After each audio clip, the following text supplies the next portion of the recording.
Can you guys hear me?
Guys who's watching right now on Kick and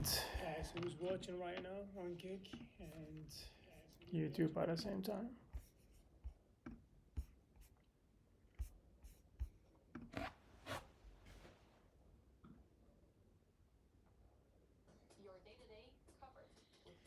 Guys who's watching right now on Kick and YouTube at the same time.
Whoa, is that all messages for me? I can't read them, bro. What the hell's going on?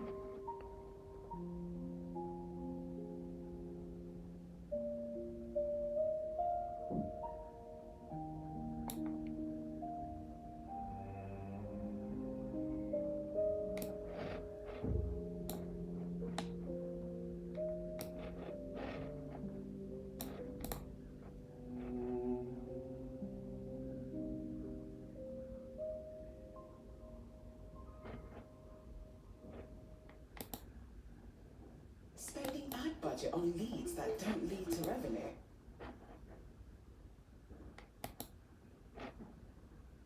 That's like blowing budget on furniture that's all flair.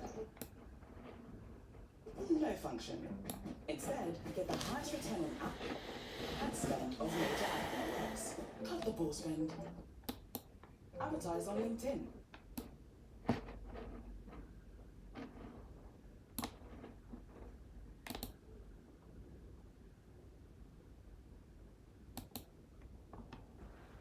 Come on, you two. You'll miss your train. All right, get that. Back soon. Promise.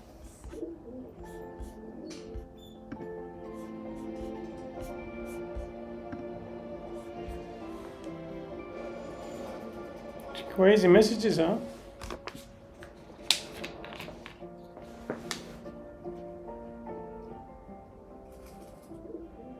Hey, babe. How did you get here?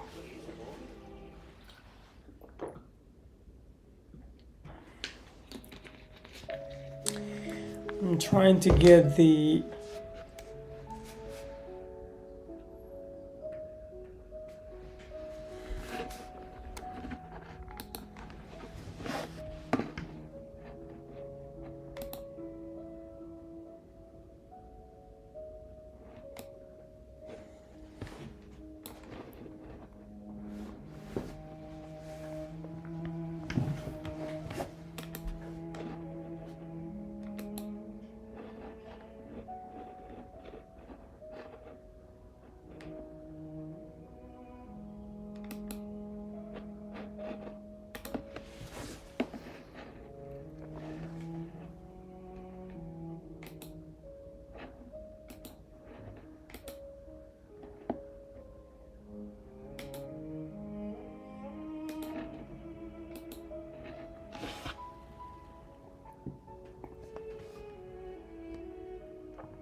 Stay connected with the 321s of Zero and reconcile on your own time.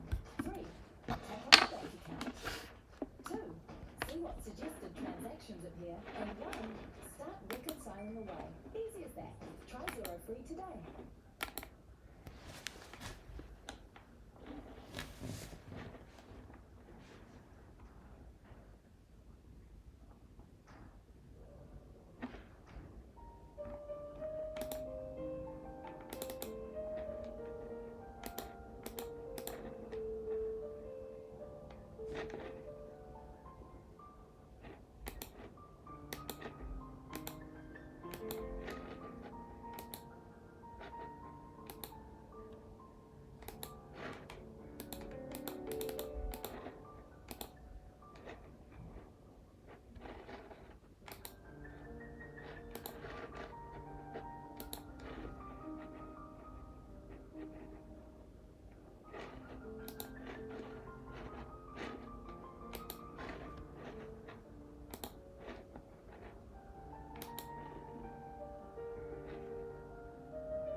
Can't work it out, mate. This is crazy.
started this reno, I had a few non-negotiables. Things I knew I'd regret if I didn't get them right the first time round, and one of those is the radiators. Admittedly, we are only one room in and it's not fully upgrades were painted yet, but these fast heating column radiators are exactly what I imagined when I started designing this room. They give time and character and take something entirely functional and turn it.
Guys, can you leave me messages? I don't know how to read them anyway, but can you? I don't know where to find them. It's too much in here. Sorry. How to find them and to read them, I don't know. It's a complicated website here.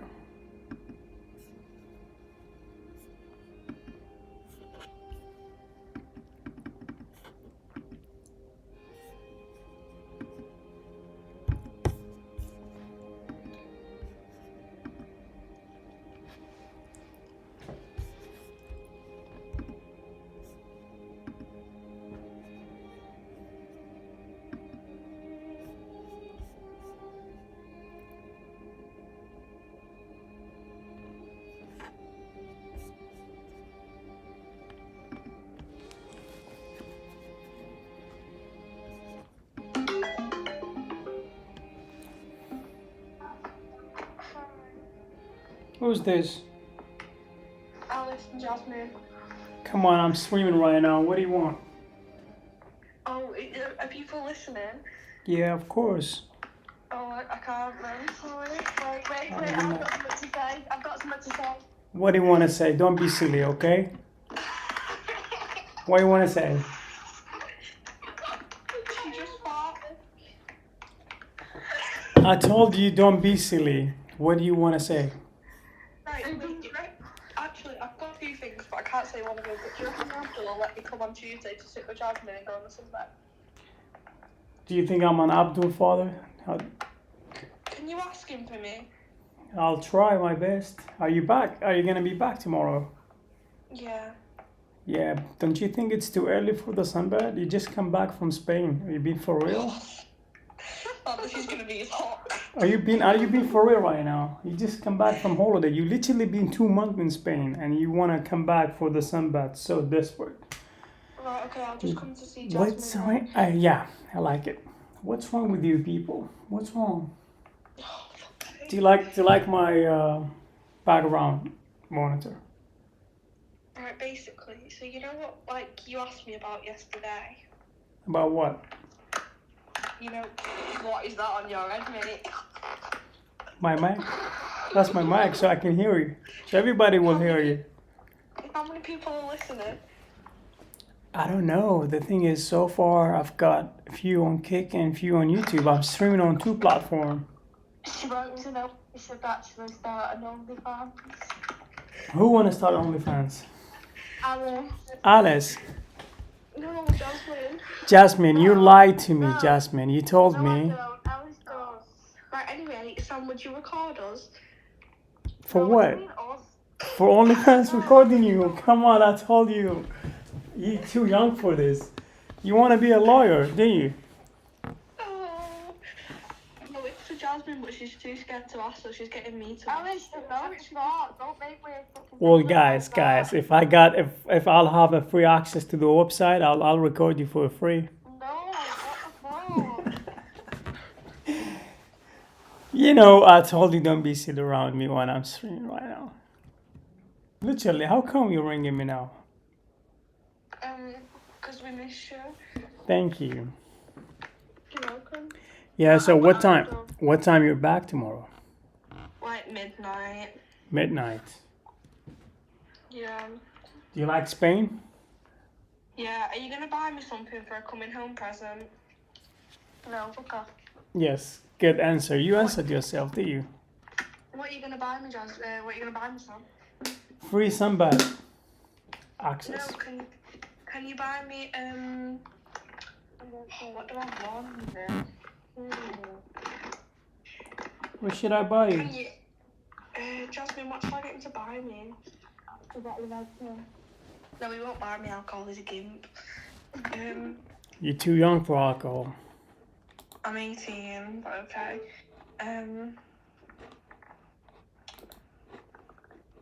What do I want him to buy me? What? Can you just take me on a shopping day? Why? Because I want clothes. You want what? I want clothes.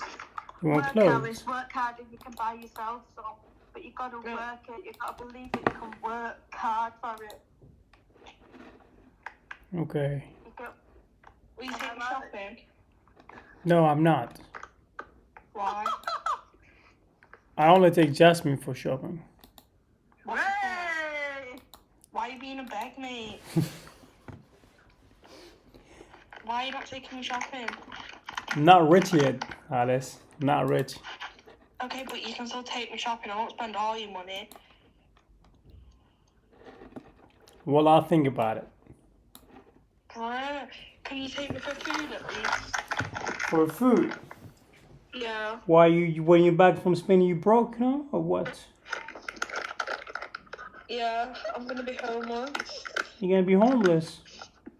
Yeah. You know where to come. Honestly. You know where to come. Listen. Please don't joke with me. Let me do my job, all right? Let me do like my live streaming. Don't mess with me. You sound like Joe. Let me do my job. No, this should be Joe right now. I'm married, mate. You okay? What? Joe. You can't be doing this. Your behavior is so. You make me nervous. Hey, listen. Why don't you chill out? Let me be doing my job. This isn't your job. Your job's the barber, love. Like. My job is to do everything in life.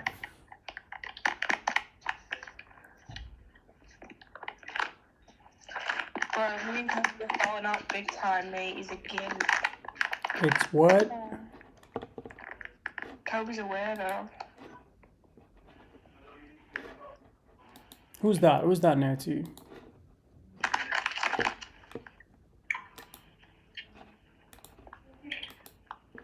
Who is it to me? Who's there? It's my horse. Who's what? My horse. Your horse? What are you saying? I can't hear you. What are you saying? Right, he's like, what? How do I say it in my to you now? Alice, do one of these. Bro, what? Bro, what? Yeah. Haven't heard it for a while. Does it turn you on? What's that? You're nasty. Swear to God. You're just nasty, bro. I'm telling you. Oh, Why don't you now leave me do my job? It's not your job. It is become a job, you know that. Can you pay me money for holding the camera for you? Why are you getting Austin to do it? Yeah, how much you want? 50. 50. Yeah. Yeah, that's reasonable. Why you wanna charge me only 50? What? Why you only wanna do 50? Alright, we'll do 100. Innit? What? 100 per hour. 100 per hour? Yeah, you won't get 50. You for real? Yeah. 100? Yeah. Why? I thought we're friends. You thought wrong, bitch. You're an No, we idiot. are friends, but I've got 100. Go do OnlyFans, it's better for you. I'm not paying shit for you. Right, fuck you then. No, don't say that. I'm streaming right now. Don't say that. He's getting angry. Don't say that. You are a little bit. Sam, do you like the group chat name? You have a group chat name. Yeah. What did you name it? Pardon? Read it out loud.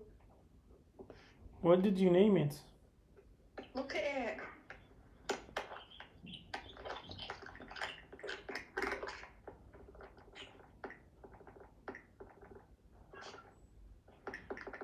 Can't see it. Where is it? Just look at it, you idiot. Raking.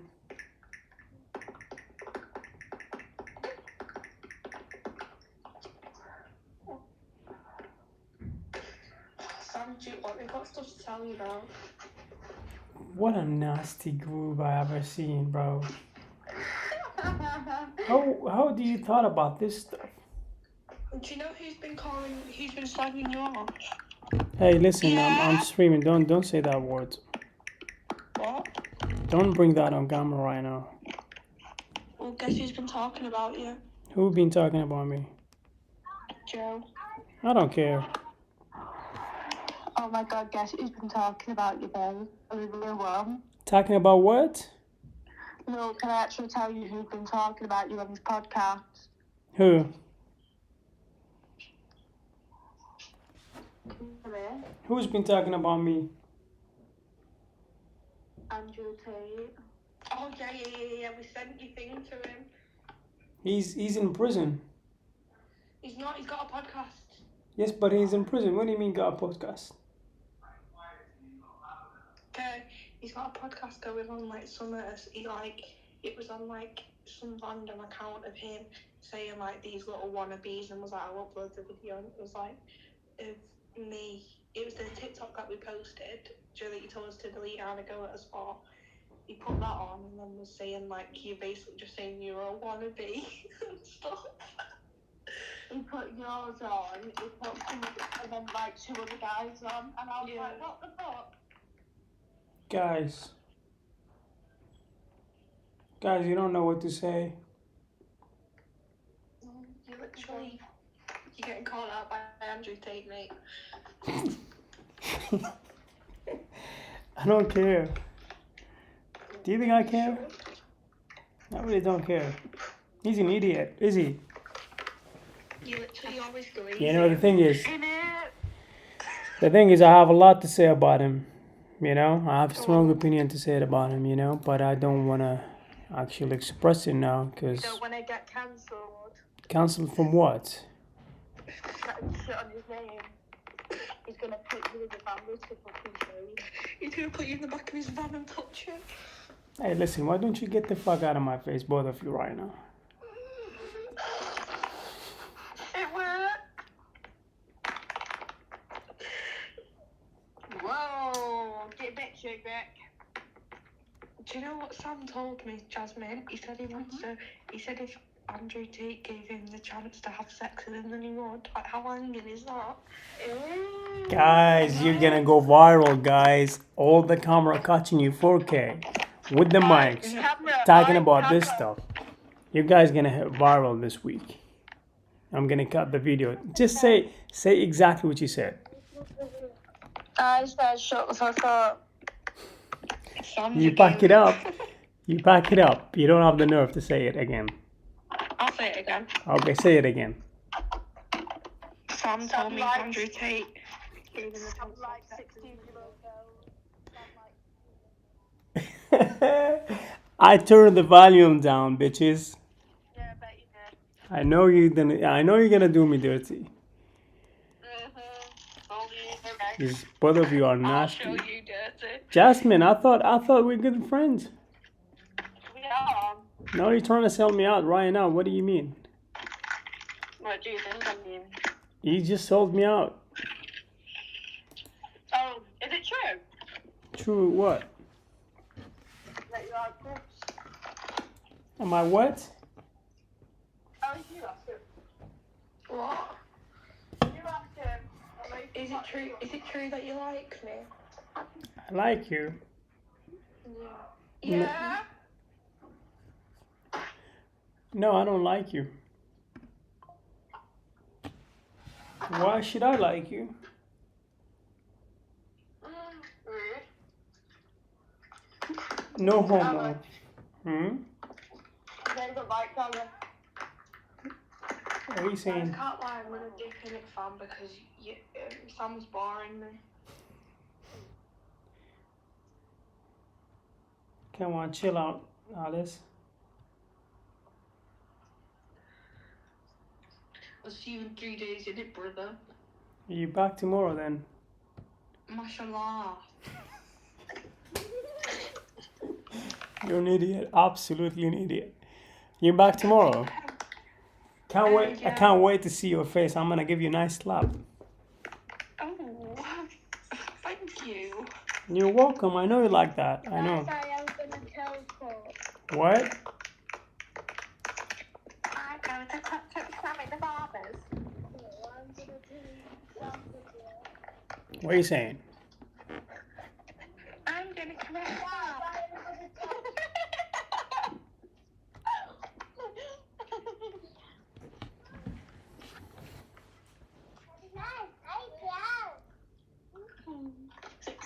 Mom, will you be my Valentine? Yeah. What are you gonna do this coming New Year? Have children with you. No, no chance. Zero chance. You're not lucky enough to have sexual intercourse with me. What are you saying? You're not lucky enough. I'm not lucky enough. Bitch. You're not lucky enough. They're not like us. They're not like us. I'm hard to get, you know?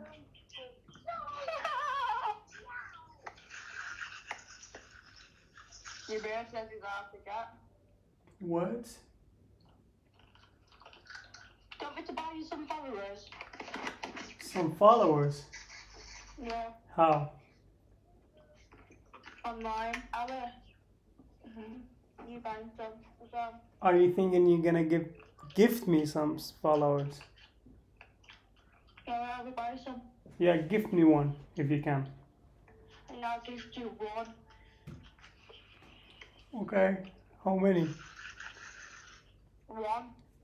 Okay, do it. I actually want you to do it. I haven't seen how that works on Cake here now.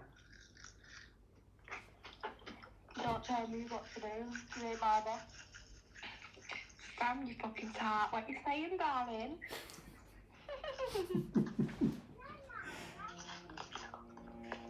Nice teamwork, guys. You've been... Wait, Alex, have you been slacking about? You've probably been slacking about what's happening in Spain, innit? Have you been staying relatively far? Are you been? What have you been doing in Spain though for 2 months? How the fuck you offered to go for? Please say that to Abdul. I will. I said, yo, Abdul, I've been beating you, just shagging me more than 5 rounds. I've been shagging my back for the past 2 months straight, yeah? Okay. Are you watching my life right now? No. So how are you gonna give me a followers? I'm not going to gift it you right this minute, am I? You can do that right now. Why not? Because I don't really want to. I'm busy with my own life. Mum's got a life too, you know. You're busy with your own life. Yeah. You're busy with nothing, mate. When you get back to your little dickhead, yeah? Carry on chatting shit, yeah? What's what happened, bro? You absolutely sounds one of the, you know, don't want to say it right now. Chat shit, get banned.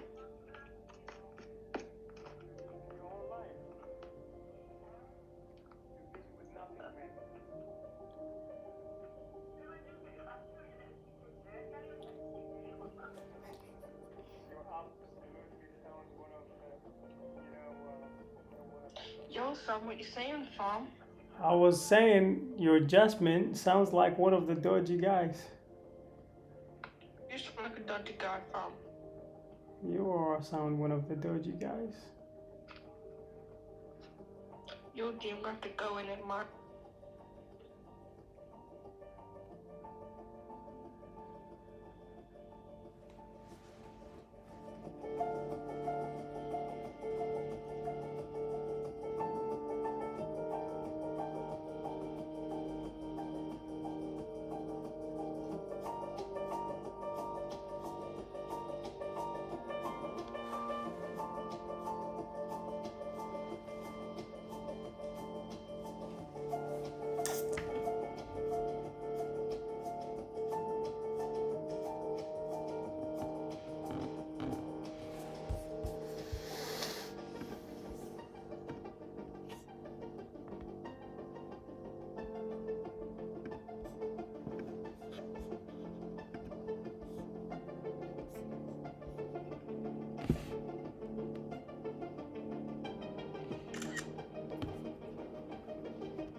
What's up, guys? Does anybody want to say anything? What's up, guys? Does anybody want to say anything? What's up, guys? Does anybody want to say anything?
Yo, Sam, what you saying, fam? I was saying your Jasmine sounds like one of the dodgy guys. You sound like a dirty guy, fam. You are sound one of the dodgy guys.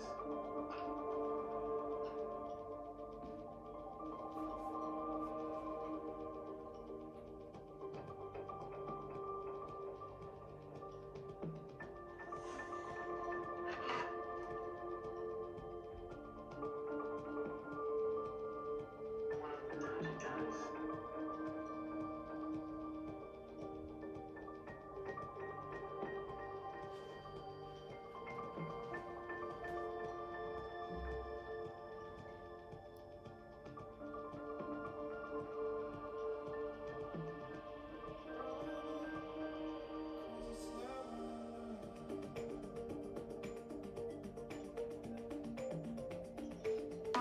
What's going on?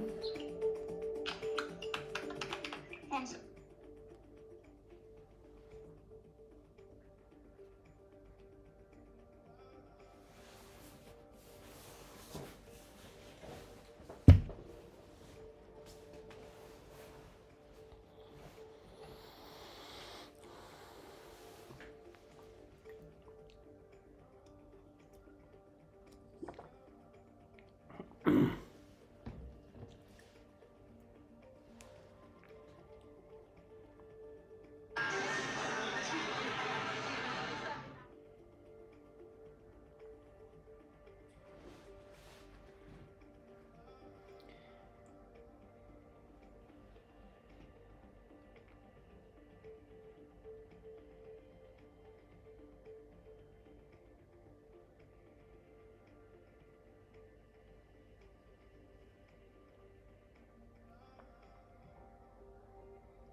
Guys, next week we will be streaming from London.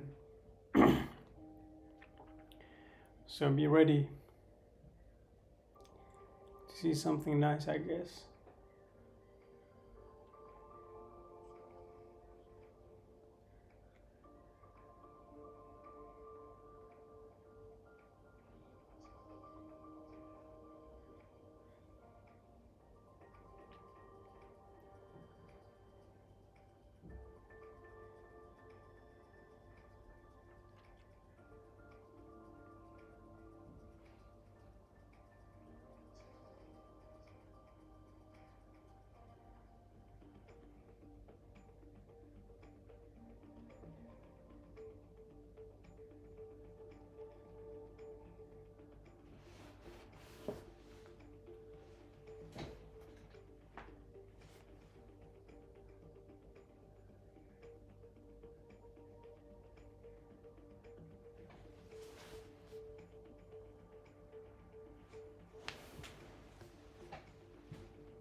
You're 1 sentence away from launching your website with Base 44.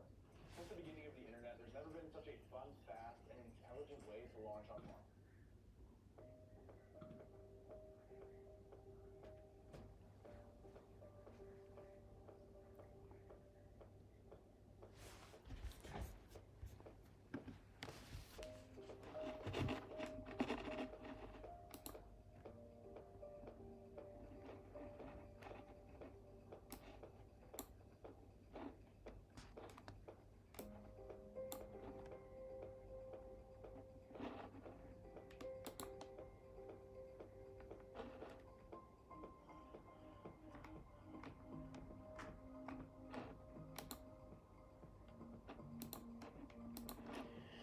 What's up, guys? Who's watching right now?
Who's watching right now, guys?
Whether you have a law background or not, our Master of Laws courses will help you tackle real-world challenges across a variety of sectors. With over 40 courses to choose from in areas such as health.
Nice environment I've got in here, you know.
This summer, your Dubai investors can begin in London. Discover Mercedes-Benz Places, the National City, a landmark grounded residence. I'm about to interview one of the richest men in Dubai. I don't think people truly understand what that means. Sir, is this your Bugatti? How did you get a Bugatti? I'm one of the biggest real estate developers in the world. What was the most amount of money that you made this single year? A lot. Give me a range. Off the top of my head, I would say almost $5 billion. $5 billion. This is Dubai, a city where $1 billion deals are made over coffee, where entire skylines are built by a single man's vision, and where wealth operates on a completely different level. I just flew 16 hours across the world to be here for this moment. Today, I'm meeting up with Mohammed bin Ghadi, one of the biggest real estate developers in the entire world, the man behind some of the most iconic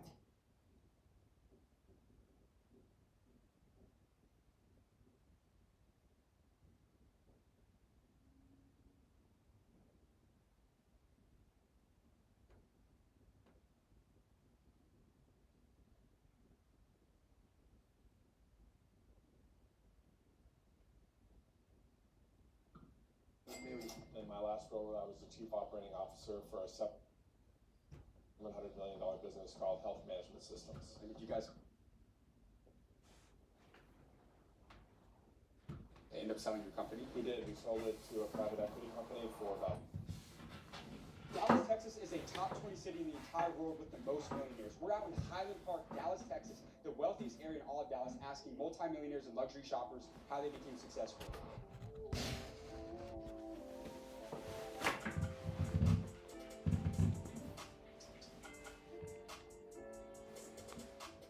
My first question, so what industry did you decide to pursue a career in? Consumer products industry. Are you a business owner by any chance? Or I am not. I'm a CEO of Frito-Lay. you're the CEO of Frito? Yeah. You're the CEO of Frito-Lay. Yeah. That is incredible. I mean, seriously. I mean, you guys have great chips, obviously. What's your best advice to anybody out there that's trying to build a company into a company like Frito-Lay? Wow. Well, sky's the limit. I mean, you could do anything. Frito-Lay started with one man, Herman Lay, right, selling potato chips out of a truck. Hustled, worked hard, did it the right way, took care of his customers, took care of his employees, and the next thing you know, it's a multi-billion-dollar business. Yeah, in today's environment, you gotta, one, understand your consumer, who's buying your product better than anybody else. Technology is the way to make sure that you stay on top of consumer trends and you understand what consumers want. Being consumer obsessed is, I think, the most important thing. Now, what was the biggest driving factor of your success that enabled you to become a CEO of a multi-billion-dollar company? Hey, preparation, and a little bit of luck, man. Right place, right time, doing it the right way, being authentic, treating people like you want to be treated. I mean, it really is. You got to be smart. Everybody got to be smart. You got to want to hustle, right? You gotta want to work harder than the next guy, but you can do all that and be a jerk and be failed. That's the CEO of Frito-Lay chips that we just interviewed, bro. You can't make this shit up, bro. I mean, we're just walking around Dallas, we see the man, and just asking 3 questions. He's the CEO of a multi-billion-dollar company. Let's keep going to get some more, man. Shout out Dallas. What industry did you decide to pursue a career in? I I decided to go into the retail business. Retail business. Yeah. What did you do exactly? Well, I ran a lot of different retail companies. And what company were you the CEO of? Well, I was a lot of them. I was a Penny company, the Penny's company, Macy company, Barney's, Neiman Marcus. So I did a lot of different companies that had difficulties at the time. I was the CEO of the company. But it's not the CEO who makes a success. It's the people who work for that company. But it's the CEO's responsibility to make those people realize how important they are to the company. It's not one person. In 1 minute, tell me the blueprint that it takes to run a successful company, a multi-$100-million company. What's the blueprint to creating a strong company in today's world? Understanding the culture. Understanding the culture of the company. Each company is different. Neiman Marcus is different than the Penny company. So you have to go in, you have to understand who they are, not who you are. And then you also got to understand your customer. Because the number one thing that a person running a company has to know who his customer is, and take care of them, and make sure your people are taken care of. And then if you do that, you can take care of the shareholder. Even though people Nice, say useful shareholder, content shareholder for the doesn't world first take it that far. ever If you exist. if you don't take care of the customer first, you're never going to take care of the shareholder. Yo, my man we just interviewed right there was the CEO of Penny's, Macy's, and Neiman Marcus, bro. I couldn't hold it together, bro. We just interviewed the CEO of Frito-Lay, and now we interviewed that mogul. That is a retail mogul right there. Just dropped some straight game on some serious entrepreneurship and business advice, man. Dallas, Texas has been fucking insane, bro. Let's keep it going. My first question for you, man. What industry did you decide to pursue a career in? Who's watching, guys? Football player. What team do you play for? Played for several teams. And hopefully this will be my last year in the NFL. My name is Tavon Austin. So I played for the Rams, Cowboys, Jacksonville, Bills for a little bit, and Green Bay. West Virginia University. West Virginia You University. Tavon Austin? Yes, sir. Oh my goodness, that is amazing. This is crazy to me. I go to UT, so we're a little bit of a rival. I know you did. Hey, trust me, I've seen your returns though. I know you got it. So I guess I'll ask you, what's been the biggest driving factor of your success that's enabled you to become a professional athlete, work your way into the NFL? What does it take? For number one, it took a lot of discipline and hard work. I come from a place where a lot of us don't really make it out. You know what I mean? So my mindset different. I want it better for myself. I want it better for my family. So with that being said, always stay focused, always seeing the point. You gotta have good people around you that's willing to tell you when you're wrong. You can't have no type of yes men around you. You gotta have stand up strong people, either a woman or a man around you. What has been the most amount of money that you ever made in a single year? I probably made 11 million. 11 million. Yeah, 11 million. What's your best financial That's a advice good to number, anyone though. out there? Obviously, you gotta get the right financial advisor around you. You gotta give people, even though it's your money, you gotta have people carry it like it's their money as well. You know what I mean? Because you like nice things, you'll spend, but you need somebody that's gonna be that backbone and be like, hey, hold on right now. This is this, this is that. Gotta put this away for this. I love it, man. Thank you so much, Tavon. Really appreciate that, man. That is unbelievable. We just interviewed Tavon Austin. Tavon Austin used to play with that man's in Madden, bro. He's been in the NFL for over 10 years, and he was one of the best returners in all of football. He's probably got the best college football highlight tape on the entire planet, man. Shout out to Tavon Austin. Over 10 million in 1 year. What industry did you decide to pursue a career in? Well, my graduate degree is in public administration, but I ended up working in oncology, working in clinical trials. So in a completely different direction. Yeah, are you The reflection of the guys right behind him. What has been the most amount of So money funny. in a single year? On average, we do. Are you talking about me personally or the business? I guess both. Well, The business is 60 million, and then a couple of million for myself. Wow. What's the secret to being able to scale from 6 to 7 figures in business or even just personal income? What's the secret to scaling? Well, part of our success is we started a business in late 1990s, and then we sold it for a nice chunk of change. So How much did you sell it for? 365 million. So you Whoa. sold something for 365 Yeah, million? there was a group of us. Wow. So that was really very helpful in terms of, really gave us an opportunity to sort of look in a different way and work in an industry that we still enjoy, but in a different way. So I think if you can create something that's successful and then find someone who's interested in purchasing it, that go a long way in. What's the best financial advice that you've ever received throughout your lifetime? Invest in different companies. Just have a nice investment plan for yourself. And you can never start. I always say you can never start too young, and I think that's true. And is there a particular industry that you think people should really be looking to get into right now? Maybe it's in healthcare, that's a sector that you're in, or where do you think people should really be looking to? Well, I think the tech world continues to be a good part of a successful portfolio, but healthcare definitely, and especially drug development. And I guess why drug development and that sector of healthcare in particular? Well, because we're just in an exciting phase. I mean, when I started 22 years ago doing what I'm doing, there were maybe 12 or 15 good oncology drugs, and now there are over 40. So there's this real breakthrough that we have, especially with gene therapy, and that'll just continue to move forward. I love that. Thank you so much for your time. I really appreciate that. Great to meet you as well. Good luck with your project. Thank you, sir. Thank you. My My man sold a company for over $360 million. His company right now is doing $60 million a year. What do you got to say about Dallas so far? Yeah, so Dallas has been unreal. We got Cowboys player Tavon Austin. We got two major former CEOs. But my biggest lesson about that last interview is the takeaway that all the money that he has made, the $100 million that he sold the company for, and the millions that he's bringing home a year, he made it because he did it with a team of people. Like you said, he didn't just own all the wealth for himself. He said there was a group of us that came together and we made something special happen. They made a shit ton of money doing it. So if you're out there, you think you can do it alone, just remember the saying: if you want to go fast, go alone. But if you want to go far, go together. Let's go, motherfuckers. Hey, my man right here out in Dallas, he's parked in the Cullen in a Rolls Royce. This is a multi-$100,000 car out in Dallas, Texas. Let's go up and try and get this interview real quick. Hey, excuse me, man. Quick question for you. Is this your Rolls Royce? Yeah, yes, sir. What do you do for a living? I own a Sunspa entertainment franchise that has 75 plus locations in like 13 states. And how long have you been a business owner for? Since 2009. 2009. Is it cool if we could ask you a few questions? We go all over the country just asking business owners their advice to young entrepreneurs. Is it cool if we ask you a couple questions outside of the car with you? No, you guys obviously. yeah, for sure. Awesome. Cool. What has been the most amount of money that you ever made in a single year? Multiple seven figures. For someone out there, they're trying to scale their income from 6 to 7 figures. What advice would you give them? The biggest thing is everybody wants to. People are control freaks, and there's a really good book. It's like Bad odors. Use Febreze bathroom for up to 50 days of freshness. Try now. When people hear the words print on demand, they picture a graphic slapped onto a basic tee. But that's not necessarily how you build a brand. In fact, this is print on demand too. I didn't buy any. Excuse me, sir. Sir. I should bring you real quick. Real quick, sir. Real quick. How did you, That's a hook. That's the hook. How did you get rich? Are you serious? Yeah. What was the most amount of money you made in a single year? We sold Twitch in 2014 for $9 million. Almost $1 billion. Yeah. Excuse me, sir. Question for you, man. How old were you when you became a billionaire? This year. I was 38 years old. Congratulations. How did you become a billionaire, man? What type of company was it? People here get rich by writing code. I got rich by making code optional. Who am I here with today? Ashton Kutcher. A lot of people know you as a famous Hollywood actor, but what they don't realize is that you've been one of the most successful investors in Silicon Valley. What's the greatest piece of advice that you received throughout your career?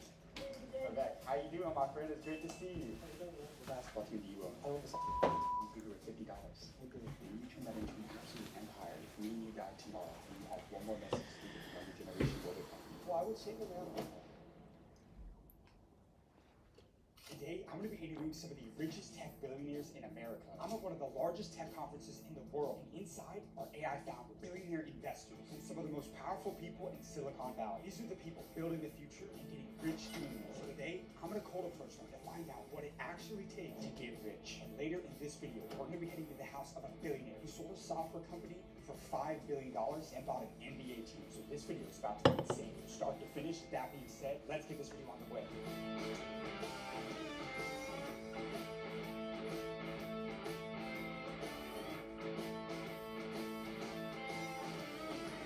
Excuse me, sir. Question for you, man. How old were you when you became a billionaire? this year. This year? I was 38 years old. Congratulations. Thank Where you. are you from, man? I'm from Jordan originally. And how did you become a billionaire, man? What type of company was it? You know, people here get rich by writing code. I got rich by making code optional. Wow. So if you have an idea, you go to Replit, you can build an app by just putting in a prompt. So you became an AI billionaire. Yeah, that's Congratulations, right. Thank you, man. Seriously, how can somebody use AI to become wealthy in today's world? Everybody talks about AI this, artificial intelligence that. How can somebody actually leverage AI to become wealthy in today's world? Yeah, the difference between people who get rich and people who don't, it's not about smartness, it's people who ship, people who do things. The internet and AI is the biggest wealth creation engine. There's going to be more millionaires and billionaires created in the next 5 years than ever in the history of humanity. And the difference is getting started, putting something out there. So do you think that what holds people back is they just don't even get started? They procrastinate? They think, oh, it requires some technical knowledge, it requires some schooling or whatever. No, just go to a site like Replit, put in your your idea, see what comes out, iterate from there, then go sell, go market, go put your ideas out One there. of my favorite sayings is sell it first and then figure it out. That's You right. need customers, you need revenue. Right, exactly. Growing up, did you come from a lot of money? I did not. My father's a refugee actually, and the cool thing about it is he bought us a computer when we were very young, and I learned how to code, and I started building businesses. The difference is I had good ideas. It wasn't just that I learned to code. So it became my life mission, how to make it so that anyone with a good idea can become wealthy. And did you have any idea growing up that you were going to become a billionaire? Was that ever a goal? Yes. You did? Yes. Why? What was your self-talk when you were a young kid in Jordan, man? I always felt like you should think big. I also believed in visualization. Have incredible patience. Our business took 8 years to take off. Most people quit in a year. We got offered to get acquired for $1 billion in 2019. I said no, because I want to build a $1 trillion company, right? So always thinking big, and paradoxically have incredible patience to be able to do it in 10, 20 years, but move incredibly fast in the short term. How did you prioritize long-term thinking over short-term profits? You said no to $1 billion, man. That's remarkable. People never do that. How did you prioritize the long-term thinking when you had the opportunity to build, forever wealth? I think it's mindset. It's like, is Zuckerberg that much better than me? Is Elon that much better than me? Why are they better than me? They're not. And if you just have that self-belief, that self-talk, I think you're going to be able to achieve amazing things. In the next 1 to 2 years, what is the best industry people should be looking to get into right now? I think AI is AI. But be specific. What part of AI in the next year is, I think it's important not to be specific because you can apply AI to any industry. So if you're a doctor, look around you. Why is AI not being applied to healthcare? If you are a driver, why isn't AI being applied to trucking? Literally pick any industry, any vertical that you have experience in, and go figure how to apply AI into So it. you don't like the idea of going after a small niche, you like a big market is what you're saying. Well, it can be a small niche, but figuring out how AI can transform your industry. Anyone has experience in life that is differentiated, right? I can be a nurse, I can be someone who's into sports, whatever it is, something you're obsessed about. Now find the intersection with AI, figure out how to transform that industry, and you're gonna make $1 billion. 38 years old today. If me and you died tomorrow and you had one more message to leave with the younger generation, what would that be? Give me these next 30 seconds. How can somebody become a billionaire in today's world? Don't sit on your ideas. Go build them. Don't just wait and overthink. Go do things. I mean, today's world with AI, it benefits the doers more than the thinkers. You have incredible advice, my friend. Thank you. Thank you so much for your time, man. Appreciate now that the 53rd billionaire I've interviewed. I love your channel. It's very inspiring. Did you like the questions? I love the questions. Can I give you contact? Is that cool? Sure, Is that yeah. cool? Yeah. What's your name for the people that I'm Judd. I'm Judd Masala. So guys, I cold approached the AI billionaire. It was coming out right after speaking, and he knew the channel, man. He's seen the billionaire interviews, and now he just became one of them because that's officially the 53rd billionaire that I've interviewed on the School of Hard Knocks. But look, my biggest takeaway in that interview was when I asked him, what is the specific part of AI people need to be leveraging in today's world? He said, don't think about specific. AI as a whole can disrupt any industry you think about. Take notes from that interview right there. But we got to keep this room rolling and go find Cold Approach, my next billionaire out here. You guys, come on. Excuse me, sir. Build apps that scale. Meet Base 44. Profit. Foundation set. Structure's good to go. Now, build it up from there. Plug in your integrations. Get exactly what you need the moment you need it. Want to write your own code? Push and pull from GitHub.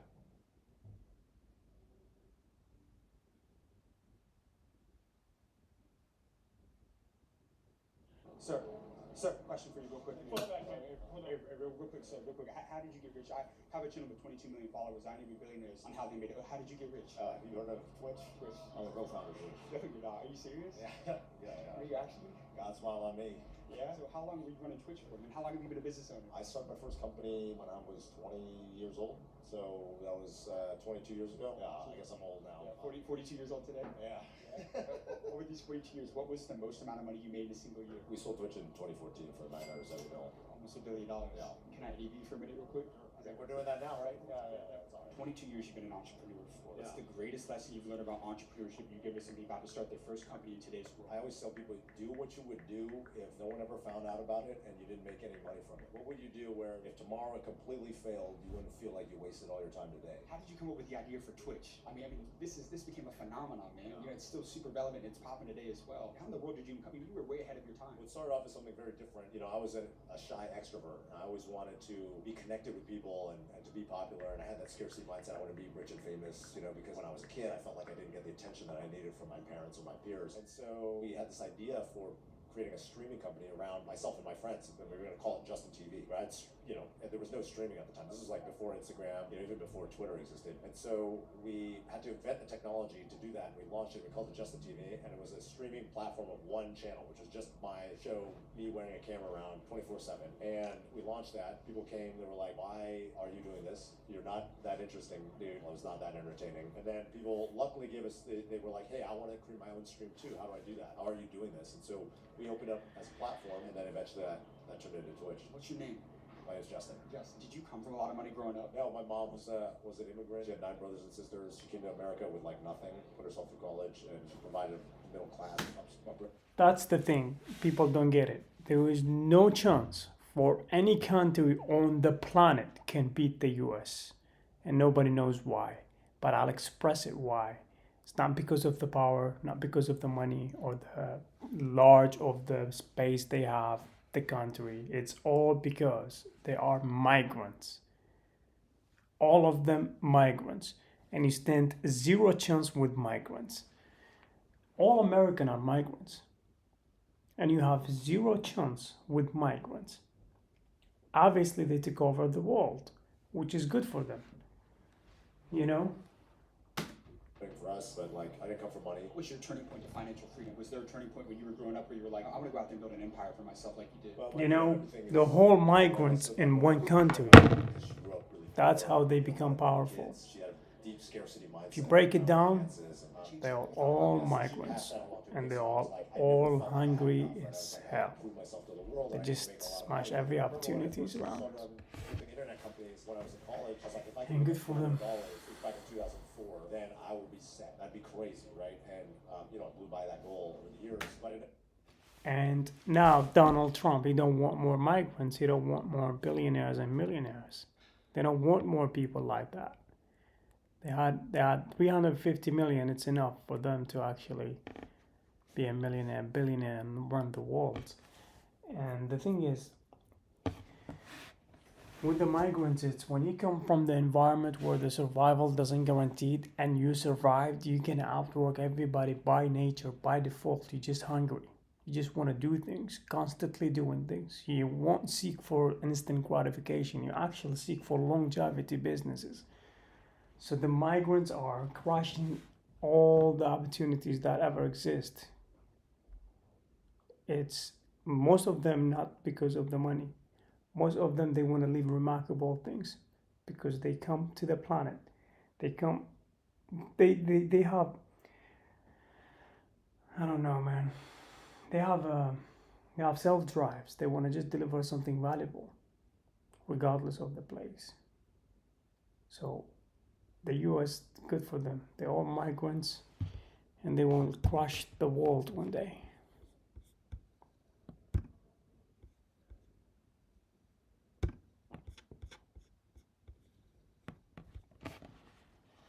I never felt like enough. I learned, luckily over the years, like money will never get you true happiness. You can have security. It can help set you up to learn about yourself so that you can learn what really will give you and drive happiness for yourself. But it's probably not going to be extrinsic things. You sold your company for $970 million. Who did you sell your company to? Amazon in 2014. He sold the company for almost $1 billion. And he started a regular dude with the camera and recording the street. He's the first streamer on his platform. He created a platform. Can you just believe how crazy it is? Can we just have that in the UK for a bit, For God's sake. I don't know what to say about that shit. Amazon. It's one of the biggest companies in the world. Basically, we tried to sell it to Google first, and we got all the way up to the finish line. They almost bought it, and then we couldn't agree on some terms, and they walked away. We both mutually walked away from the deal. What was their offer, if you can share? They started really low. It was like 150 million, and then eventually got up to almost $1 billion. Whoa. You walked away from $1 billion. That's why they say don't take the first price. Don't take the first price, You should negotiate the price. They start from 150 million. That's what Google offered them. And then they end up selling almost $1 billion. Twitch platform. That's insane. We should hear about Cake. We should hear about Cake soon. We walked away, and then that didn't feel super good, but then we almost sold it to Yahoo after that, and then they walked away from the deal at the last minute, and then by that time we were like very fatigued, and then Amazon came in and we agreed. So what is your best negotiation advice to anybody in business? Because it's one of the most valuable skills that I've noticed the most successful entrepreneurs possess. What's your best negotiation advice right here? Yeah, there's this book called Negotiation Genius, which is a great book, but I think you I need to get that book. I really do need to get that book. That's the biggest question, because he's been negotiating with big companies till he sold his company to Amazon for almost $1 billion. So he was negotiating with Google and Yahoo and Amazon, and then eventually he sold it to Amazon. And he's just a regular dude. He started with the camera, streaming by himself. So he create a platform just for himself to stream, and then he ended up selling it for $1 billion. If we do have that in the UK, we'll be legend. We should have these stories in the UK one day. We should believe in social media. That's crazy. Yeah, there's this book called Skills that I need to get that book. So what is your best negotiation Listen to this question. advice to anybody in business? Because it's one of the most valuable skills that I've noticed the most successful entrepreneurs possess. What's your best negotiation advice right here? Yeah, there's this book called Negotiation Genius, which... There you go. I'm getting that book.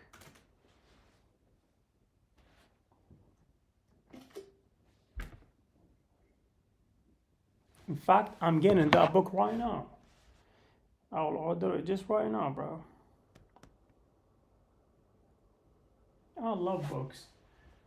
And there you go. That's how I generate my books.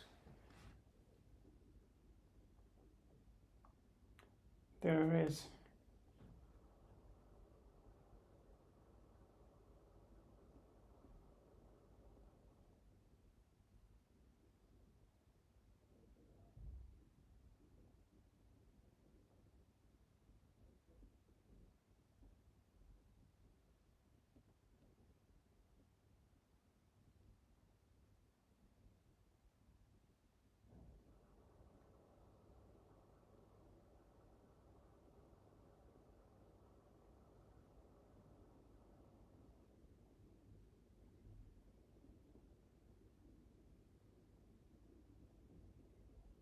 Let me ask ChatGPT which book should I get, with like a paperback or hardcover.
I'm going for this.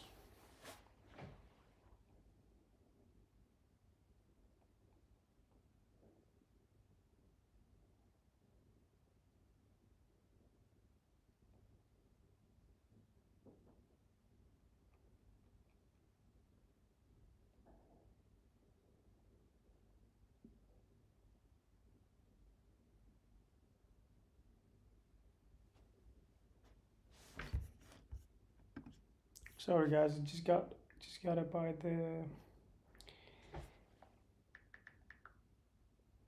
the book right now. I don't want to be delayed. Just going to buy it.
is a great book, but I think you always want to have options. If you are able to walk away, you have multiple options, that's always going to give you the strongest position. So like, You can't be desperate to get a deal done. yeah, you cannot be desperate. Don't negotiate from a place of weakness. Did you have people that doubted you when you started Twitch? I mean, yeah, there were tons. Like, people were like, this is the dumbest idea ever. My dad was like, I told him about, when we started Justin TV, I told my friend who eventually became our co-founder, Michael Seibel, and my dad, I was sitting down at dinner, I was like, hey, I want to stream my life, and they were like laughing at me, Why didn't you listen to those people? Because a lot of people, they listen to the naysayers and they end up not executing on their ideas. Why did you not listen to the people that doubted you? I realized I have like a tweaked sense of risk, Like, I don't have the same risk sense as normal people. I've realized that over the years. I used to think as normal in that way, but like, you have to believe. If someone can talk you out of your idea for your business, that's a bad sign, right? As an entrepreneur, you have to have almost that reality distortion field where you say, this is the way the world is gonna be. And then you're the one convincing investors, employees, customers to sign on for that vision. How do you feel about AI? How would you be leveraging AI to get rich in today's world? There's an old business saying, it's like you want to commoditize your compliments, right? You want to not be the commodity layer, you want to be something where you're adjacent to the commodity layer. So in the world of AI, a lot of things become more commoditized, right? So knowledge work is cheaper, programming is cheaper, code is free, right? Software is free. So what are the things that benefit from free software? What are those industries? Like, for example, I think hardware devices that use software. You make and distribute a hardware device that uses software that takes advantage of commoditization of software. 42 years old today. Are you happy? Yeah, I'm happier than I've ever been. Have you ever been depressed? I've been depressed, even post-Twitch, actually. Selling Twitch was not. When you sold a company for almost $1 million and you were depressed?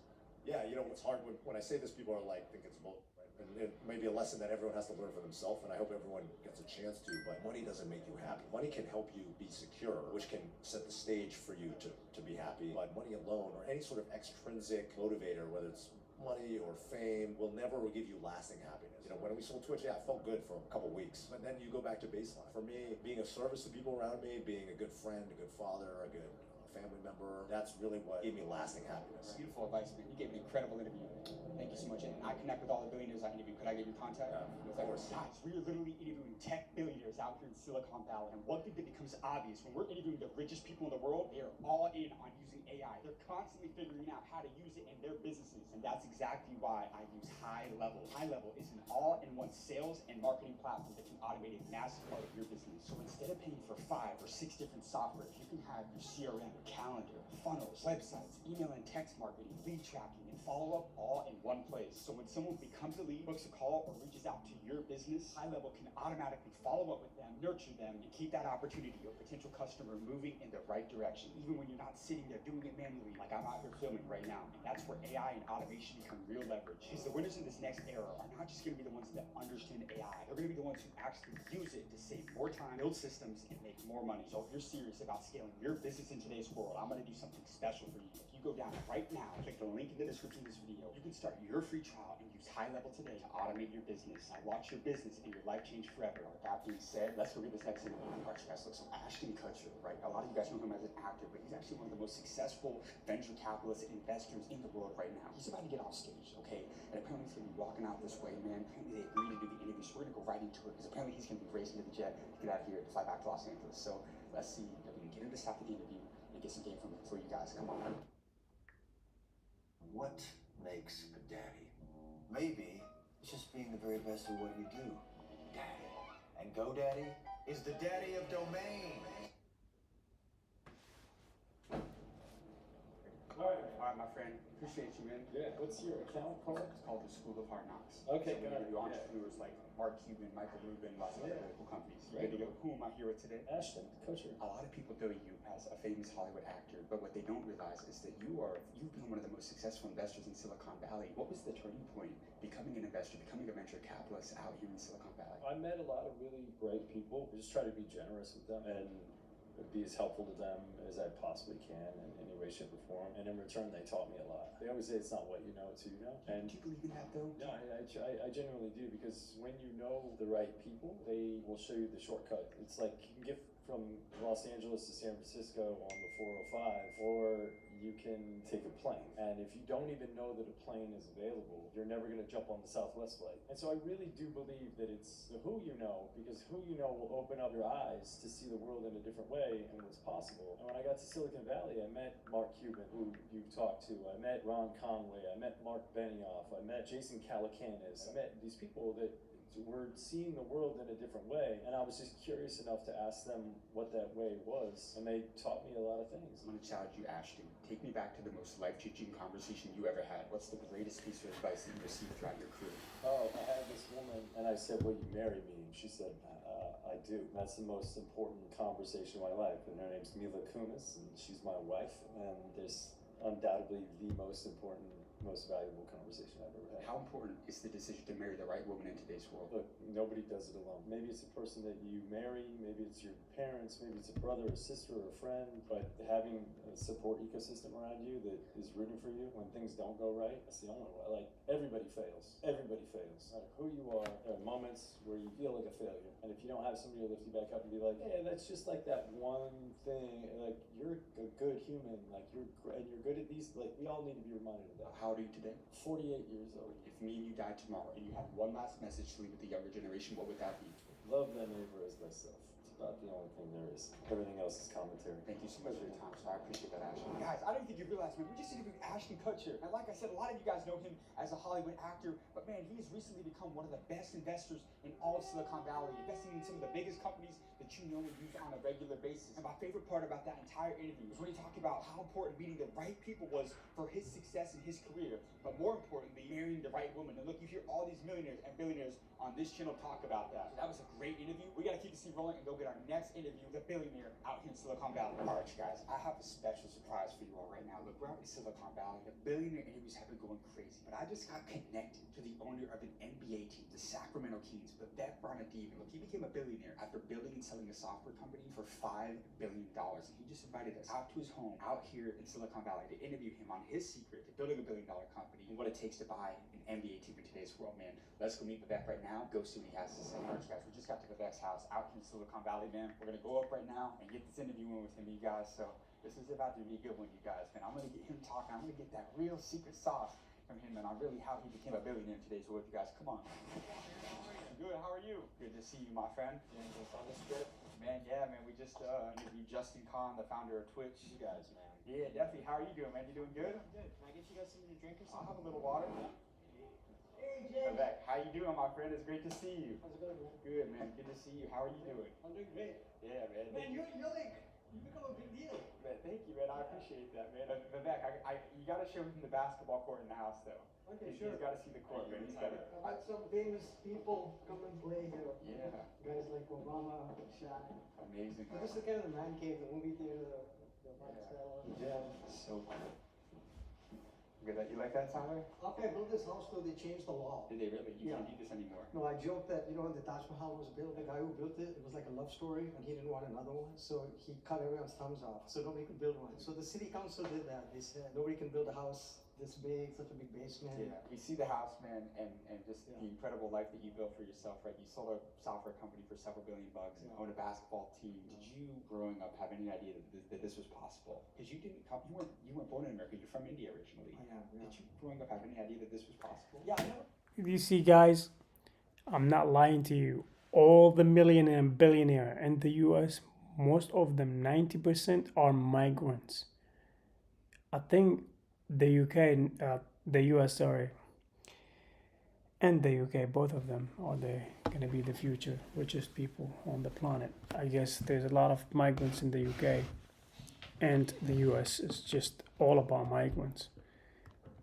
And we stand zero chance. All the rest of the countries have zero chance. Boom! I've just bought the book. You know.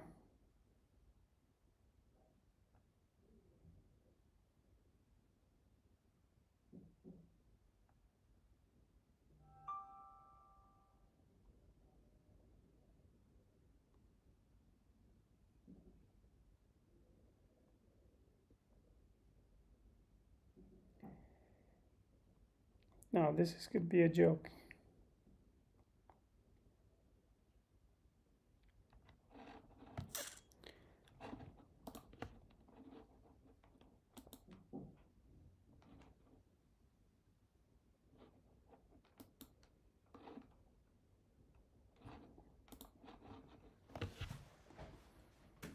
What really thought of it like that, you know. I still think I got a lot to do. The best days are ahead of me. I love that, man. How old are you now? 67. 67, man. And you're just getting started. Yeah.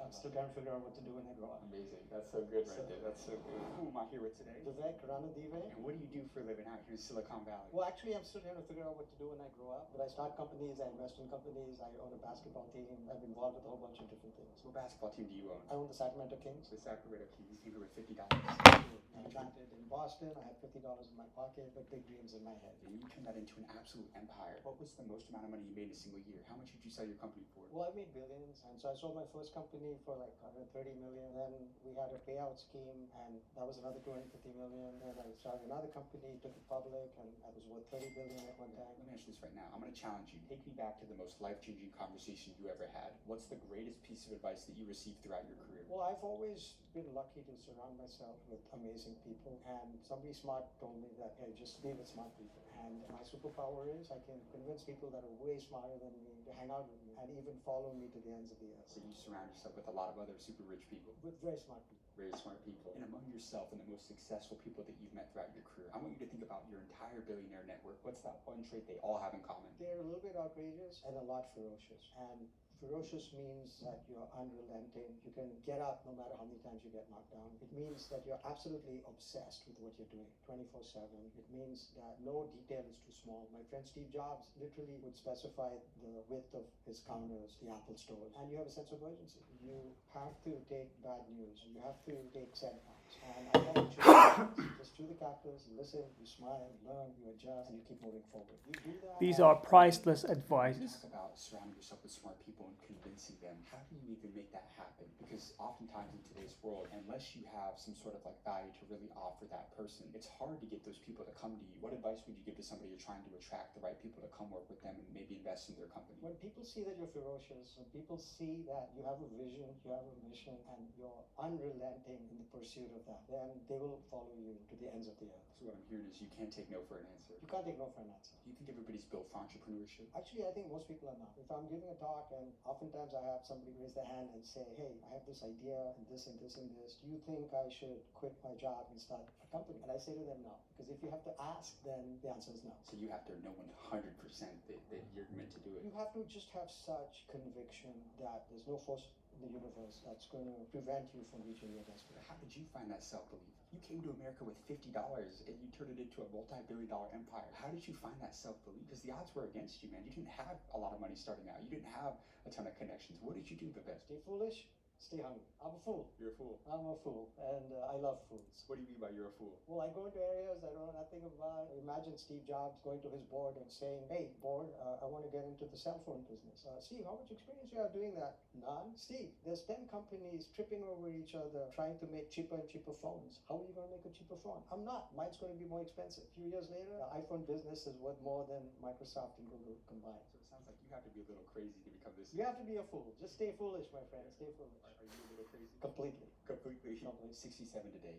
If me and you died tomorrow and you had one more message to leave with the younger generation, what would that be? Well, I would say to them, Oh, that scared me. because what happens in the next 10 or 20 years is going to be unprecedented in human history. So go out there, be a fool, learn, try different things, and be ferocious. You have amazing advice, sir. Well, thank you. Thank you for your time, sir. Can I just say one more thing? Yeah. When I talk about ferocious and outrageous, exhibit A for that is you. Thank you, sir. So you're cut from the same cloth, my friend. I appreciate that. Guys, that's a wrap on today's video. I need y'all to stop right now. Like and subscribe for amazing content coming every week to the School of Hard Knocks, man. We just interviewed tech billionaires out in Silicon Valley. I want to go a step further. I want to connect you with these billionaires. I launched and built the #1 community for entrepreneurs in the world. You can ask your questions directly to the 8, 9, 10, and 11-figure entrepreneurs, the billionaires I interview every week on live Zoom calls I host inside of the School of Mentors. So if you want access, go down right now, click the link in the description of this video, and I'll see you on the inside. That being said, we'll see you in the next video. Hello, I'm Dr. Craig Webber, Program Leader for the suite of online MA Artificial Intelligence programs here at the University of Southampton. These programs are your gateway to exploring the transformative potential of AI, no matter your professional or academic background. What makes this cluster of programs unique is the blend of technical mastery, ethical considerations, and practical application. We don't just teach AI, we show you how to apply it responsibly and effectively to create meaningful change.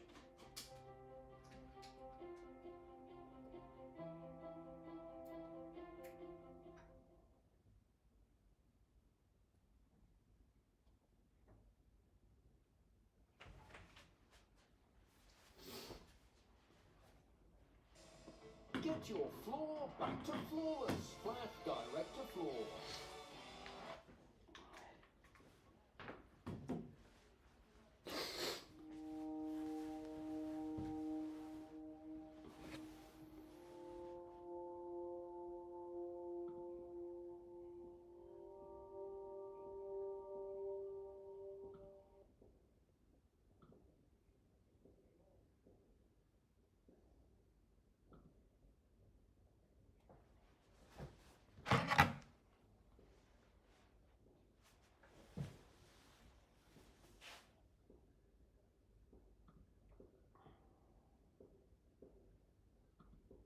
Excuse me, sir. Question for you. How did you get rich? How did you get rich? I have a channel with 24 million followers. I go all over the world interviewing the richest people. How did you get rich? Give me $1, and I'll tell you. $1? Yeah. I have 100. I'll take 100. You want 100? I'll take 100. You want a secret, huh? You gotta pay for it. How did you get rich, man? What'd you do? Have you played Grand Theft Auto? GTA? Yes.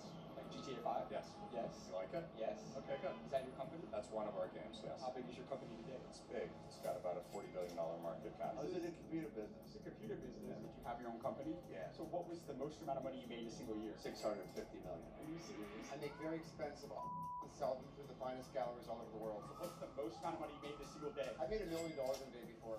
You're God, actually. You believe in God? Absolutely. Who is your God? Who's your God, my man? I believe in the source. I believe in the universe. I gotta think about this. Unquestionably. I'm not sure you'd call that believing in God, but I do a spiritual life. People say my God is better than your God, so I don't go in that direction. Was there ever a point in time in your life where you were part of a religion or part of anything like that? When you ready, you're ready. Nothing. New York City is the richest city in the entire world, and I'm not kidding. There's more millionaires and billionaires that live here than any other city on earth. But today, I'm not just asking them how they got rich. I'm asking them something much deeper. Do they believe in God? If you achieve everything that money can buy, what do you actually believe in? This question. Fine. That being said, let's get this video on the way.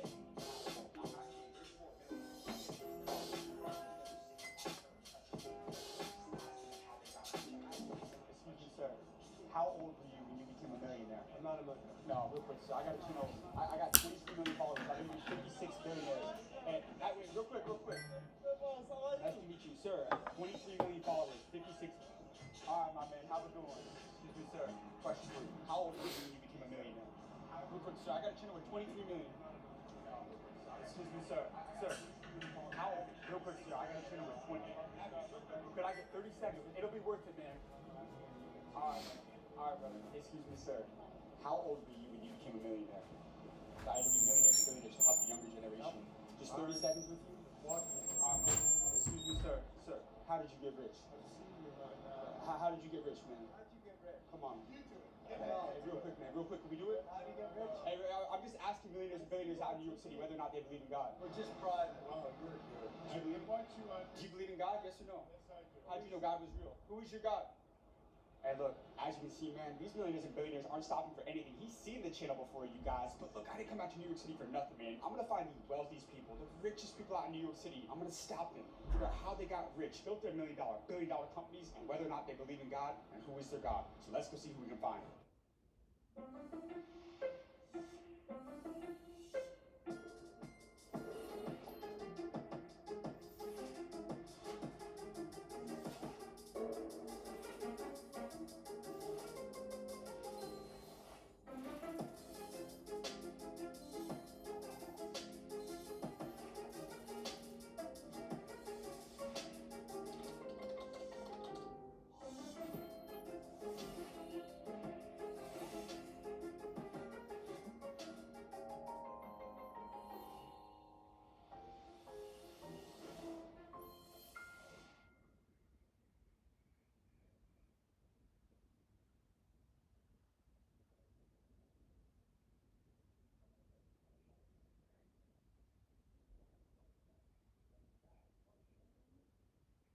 I tried everything, coffee, Pomodoro, and binaural beats, but nothing stuck until I tried this.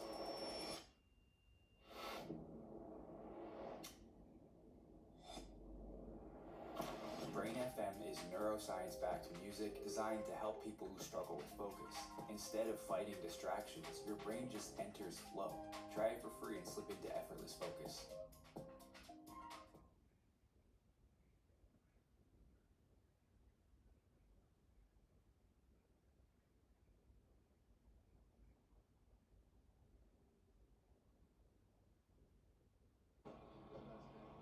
your videos, man. You're spectacular. You look more buff than normal, huh? You look buff, man. No, you're buff right. How did you get rich, though? Do I look rich to you? You look rich, man. Are you? What do you think? I think so. I think so. Look at the eyes. The eyes don't lie, man. You think I am? I think so. What'd you do? I work in the art business. The art business? Yes. Are you a dealer? No, I make very expensive artworks and sell them through the finest galleries all over the world. Wow. So what's the most amount of money you made in a single day? I made $1 million in a day before. Yeah, you did I not. have actually. Are you I've sold editions of certain artworks. Galleries bought the entire edition, which is $1 million.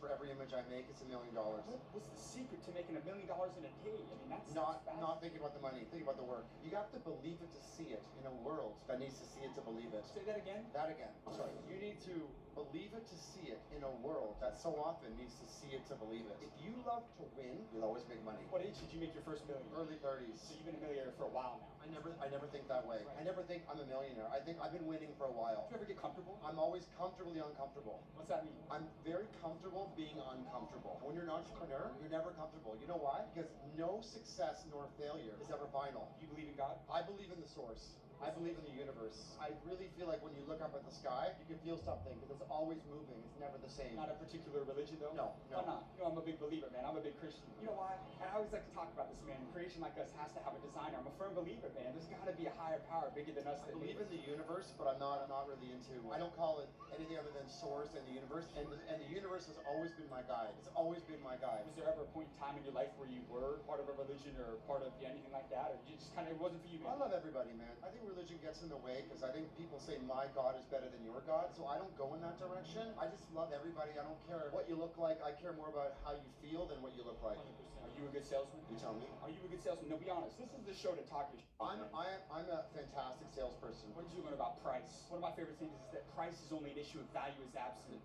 This is being filmed right now. By the way, how great is it? Is one of your favorite? Fantastic. No, I love it. That's why we're here for so long. If I didn't like it, we wouldn't be. Exactly. What did you learn about price? Ready? You ready? Yeah, come on. The higher the price, the easier it is to sell the art. I don't know. It's crazy. It's much easier to sell a piece of art for more than $25,000 than it is for less than 10. It's way easier. It's not easy, but people feel like it's more special sometimes when it's at that price point and there's very little availability. Price is only an issue and value is absent. How old are you now? How old do you think? 41. 56 in August. No, you're not. I am. 56 years old. Coming up soon. In August soon. If me and you died tomorrow, you had one more message to leave with the younger generation. What would that be? It's always 2 words. Be yourself. Because everyone else has taken. You have amazing advice, sir. No, you're the man. Woo! Hey, I like to connect with all the millionaires and billionaires I interview. Could I get your contact? Yeah, guys, those are always the best interviews right there. My guy comes up to me, was a fan of the channel. That man made $1 million in a day in the art business, man. It does not get any better than that. You know he was a good salesman, but he just gave an incredible interview talking about being authentic, being one of his superpowers in the business world. Nonetheless, I asked him if he believed in God. Didn't necessarily give us anything specific right there. Said it was maybe part of the universe for him, but he attributed that as part to his success. Great interview. We gotta go find this next one out here. Go get this next interview, guys. Come on. Excuse me, sir. Question for you. How did you get rich? How did you get rich? I have a channel with 24 million followers. I go all over the world interviewing the richest people. How did you get rich? Give me $1, and I'll tell you. $1? Yeah. I have 100. I'll take 100. You want 100? I'll take 100. You want a secret, huh? You gotta pay for it. All right, there we go. How did you get rich? I sold a food company. A food company? Yep. For how much money? $1.5 billion. No, you did not. I did. What type of company was it? We shipped fresh meals directly to your house. We were the 3rd fastest growing food company ever. No, you were not. Yeah. Went to 0 to 550 million in sales in a little over 5 years. Can I interview you for a minute? I go all over the world. I've interviewed 60 billionaires around the world. You paid for it. Let's do it. You built one of the biggest food companies in the world. $1.5 billion. You think about the richest people you know in your network. What's that one trait they all have in common? What do the most successful people have in common? They work harder than everyone else. At the end of the day, there's no shortcut. You got to be willing to put in the work. I'm not the smartest. I'm not the best looking, but I'm the hardest working. I'll put in more work than anyone else, and that over time compounds. You said work hard, but you can work hard and work at a fast food restaurant. Give me something else. What is it? You got to work hard for yourself. If you want to create wealth, you have to start your own thing. You can't work hard for someone else. Not that that can't ultimately get you a good salary, but if you really want to create wealth, you got to do your own thing. Did you have rich parents? Did you come from money? I did not. I had $15 in my bank account when I started the business. How old were you? I was 35 when I started it. You had $15 at 35 years old. I had $15. I'd lost. I'd started a company before that. It went bankrupt. I came off that though with tenacity, passion. I had $1 billion in debt that I had to pay off, so nothing like that sense of urgency. I had 3 years to pay it off, so I had a great idea. We'd already had some product market fit, and I said, well, we got to go. So I'm a big fan of, like, you know, your back's against the wall, you make it happen. Take your glasses off. I gotta see the eyes. There we go. I want your face to see that way people can see your face. What's your name? Michael Weistrach. I want you to talk to the broke Michael. I want you to talk to the broke you at 35 years old with $15 to your name. Talk to the people watching right now. What's that first actionable step they can take to get rich in today's world? The key is you gotta stop wishing and you gotta decide. So the difference is wishing is I wish I was a founder, I wish I started something, I wish I was self-employed. Decision is I am a founder, I am gonna be self-employed, and do an action. Do something right now. If you're watching this, get off Instagram, get off YouTube, and go do something that is gonna change your life. Do you have any marketing or branding tactics that help you build a billion-dollar company? What is your number one marketing or branding tactic for anybody starting a business? You have to be relentlessly data focused every single day. Every day, there's a new thing. We were the absolute best at meta marketing. No one beat us. We built a $550 million company in 5 years, almost 99% on meta, because we were the absolute best. Running ads. TikTok to Instagram. You gotta understand these things. You gotta understand the data. You can measure relentlessly, know what's working, know exactly what's performing, be intellectually honest with yourself. Don't be afraid to move quickly. Don't be afraid to test and fail. Are you a good salesman? I have gotten better over the years. Do you have a sales and negotiation tactic for anybody in business? Like, what is the number one sales and negotiation advice that turned you into a billion-dollar founder? Ask questions. Ask questions. I think people think sales is about talking. It's about asking, really listening to what people need, and then seeing if you can provide a solution for that. Did you have investors in your company? Had a ton of investors. Started with 100% ownership, ended with 10% ownership, sold the business for $1.5 billion, owned 10% of it, so you can do the math there. At the end of the day, if I didn't sell that 90% and get all the people I got around, including employees, including things, there's no 1.5 billion exit. But isn't there a risk taking investors in because now you're getting up some control and decision making to other people? Is there a risk for taking on investors? I think the hubris in there is that I have all the right answers. I think I'm intellectually honest with myself to be like, I can get smarter people who've done things and I can listen to them. They will respect me. They will acknowledge that I bring some stuff to the table, but we're gonna find the right balance. To me, it's no different than, whatever sport you play, you get a coach. The reason you bring that coach on is you want to listen to him. You don't want to argue with him and tell him, no, I'm right. It's like you want the coach there for you. You had a food company, right? What did you sell? We sold prepared meals we shipped to your house. So did you have like an online store where people would buy from you? 100% online. It is now shut, but you would go to freshly.com and buy it, and it would be shipped to your house that day or the next day, and it would show up at your house, and all you had to do is heat and eat. And what platform did you use to build your store? So we built our own. Unfortunately, we were before Shopify. If I was doing it today, I would 100% do it on Shopify. It's a rinse and repeat. Like when we had to start it, Shopify was a very beginning company. It didn't have all the things that we needed around recurring revenue. Now you can plug and play. That's the best platform if you're doing e-commerce, at least early, because everyone's building on it. So if we didn't have to build it, we spent close to $40 million building our own platform. I would have gladly taken that $40 million and invested in other ways. So you would use Shopify? I would have used Shopify. 46 years old today? Yes. If me and you died tomorrow and you could leave one more message with the younger generation, what would that be? If you are hiking only because you want to get to the peak, don't hike. You got to enjoy the entire journey, because when you get to the peak, it's never as good as you think it is. And I'd say when you sell your business, you get that wire, it feels great for a day, and then guess what? You wake up and you're back to all the problems, all those things, and it didn't solve everything that you thought it was going to solve. So you really have to enjoy that journey. You have to enjoy going up the mountain, down the mountain. And so for me, as I always tell founders, is like, if you don't like the journey, don't do it. Do you believe in God? I do. Who's your God? I'm a Christian. I'm a Catholic. I grew up in Catholic church. So we can tell them that Jesus is king. Yeah, we can. I think religion's highly personal. Whatever religion, they all follow on the same foundation. Be good to people. Follow that golden rule and work your ass off. Can I tell you something? Yeah. You got amazing advice, my friend. I appreciate it, my Thank man. you for your time. And Really appreciate I this. connect with all the billionaires I need to. Could I get your contact? Let's give you that hundred back. This is I fun. I gotta pay This is a fun conversation. Come on, man. Can I get your contact? You can, of course you can. Awesome. Guys, we just interviewed an entrepreneur out here in New York City that sold one of the fastest growing food companies for $1.5 billion. And one thing he told me that absolutely blew my mind was when I asked him, what store did you use to sell your products? He said he spent millions of dollars building his own custom store. But if he were starting over today, he said without a doubt, he'd be using Shopify. Think about that. A guy who sold his company for over $1 billion is telling you this is the greatest time in history to be an entrepreneur. But it's thanks to tools and platforms like Shopify, making it easier to start a business than it ever has been before. Shopify is the place where you can turn your idea into a real business, a real store overnight. You can build your store, accept payments, manage orders, and do everything all in one place. But what makes Shopify so powerful today is how much AI has changed it. With Shopify's new AI store builder, Sidekick. He's 1,000,000% right. You can literally describe your business. It's time to hear some music, man. Come on. Give me some break. Can't actually process all that information at once. There's too much information here. We're back to the relaxing music. We're back to the relaxing music. To process the information that I've just fucking listened.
One of the mic turn off.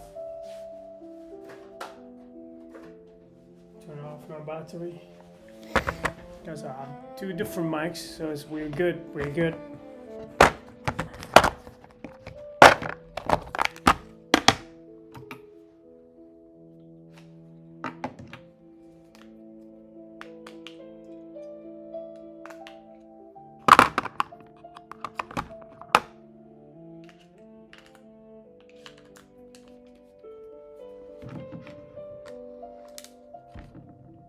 That's cool.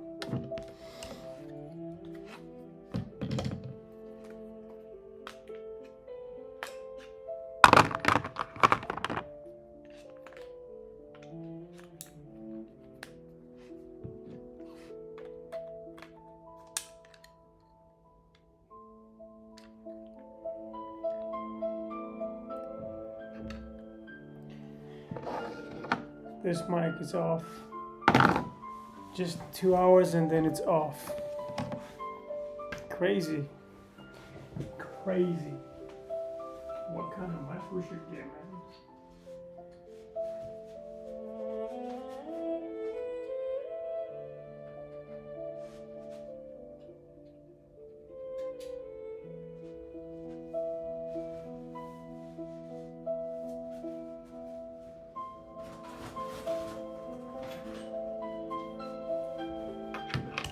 Now we're gonna run a quick test.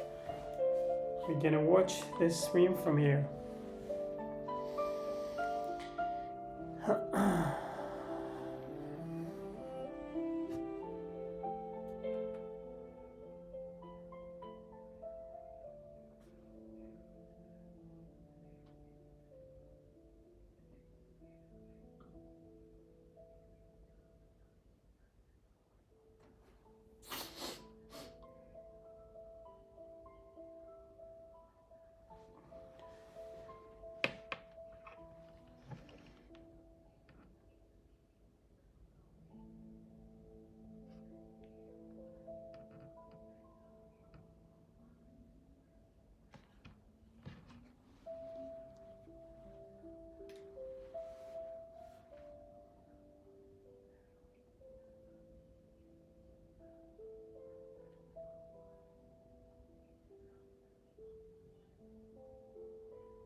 What's up, guys? Who's watching?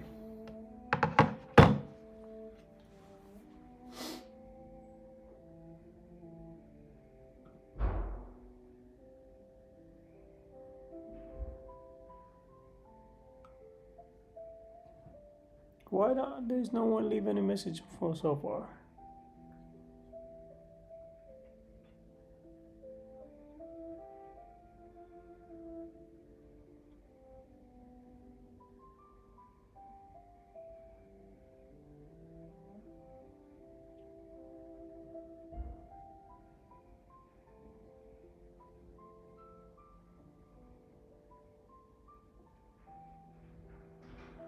While I'm doing the live stream already, I'll clip one video. So easy.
Is anybody watching? You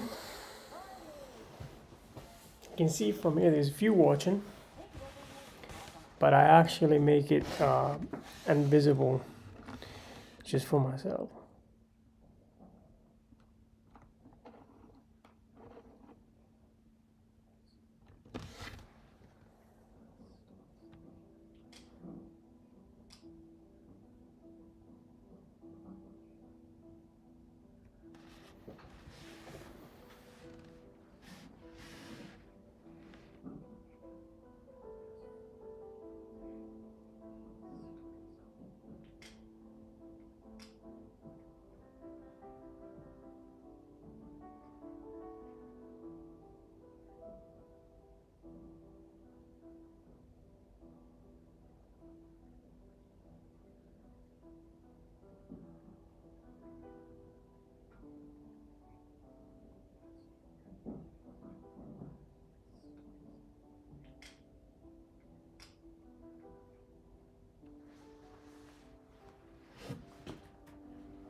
What are you guys saying about my music? See how beautiful she is?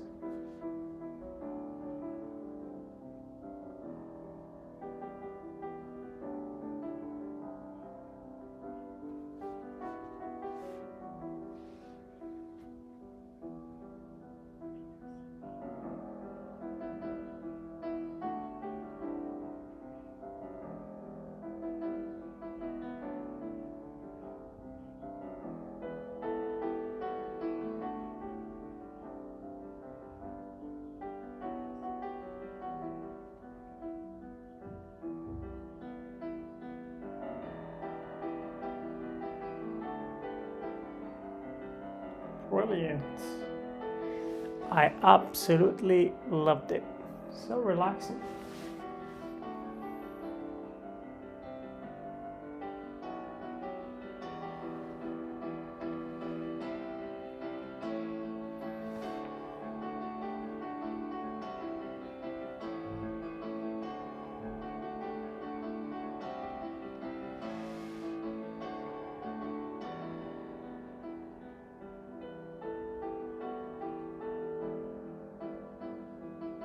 Please give it all.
Yeah, so good so far. I've streamed on 2 platforms. I've streamed on Kick and YouTube at the same time. I've got 8K on my YouTube channel. It used to be 10,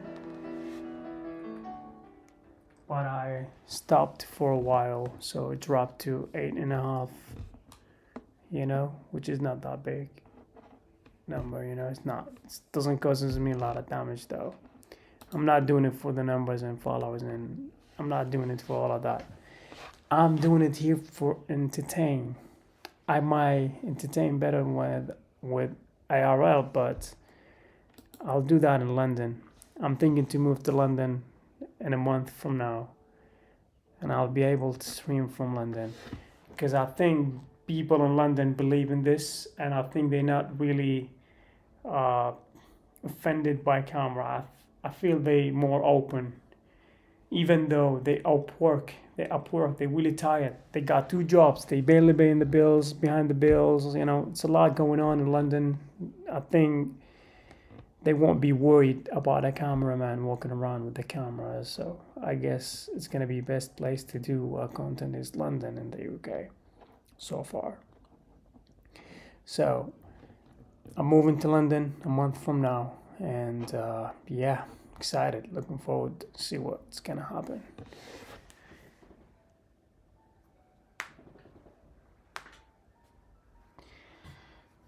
London, I'm coming. Yep.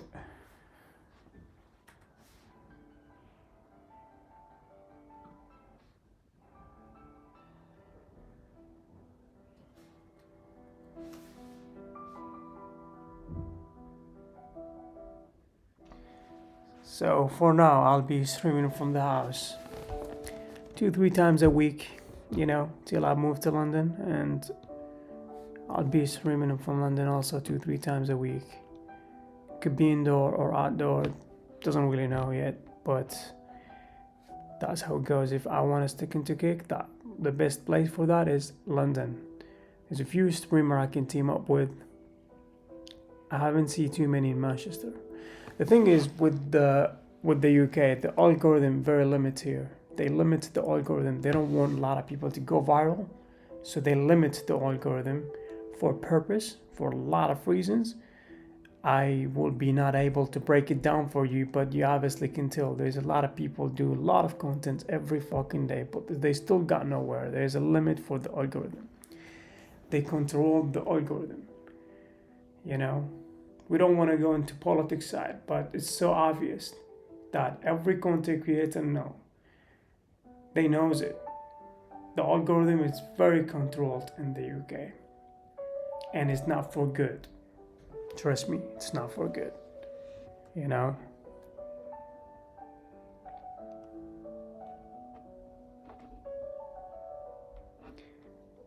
If I was doing what I was doing in the UK, if I was doing that in the US, I would be hit viral every fucking week.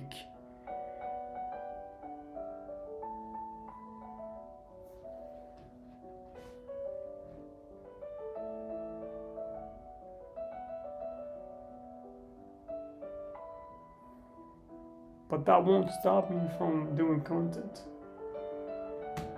I know a lot of people, they did content for 2 years, then they give up, because you can't see the results in 2 years in such a place as the UK. And I've seen many content creators that did the content for 4 years, 5 years, then they start to see the results.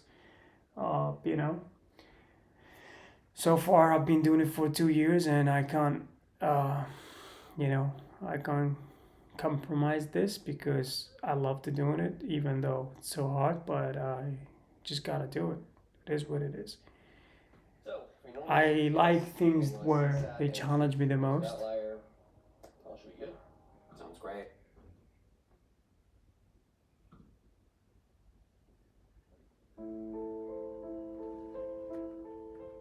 I really do like things that challenge me the most, and I like to go over them,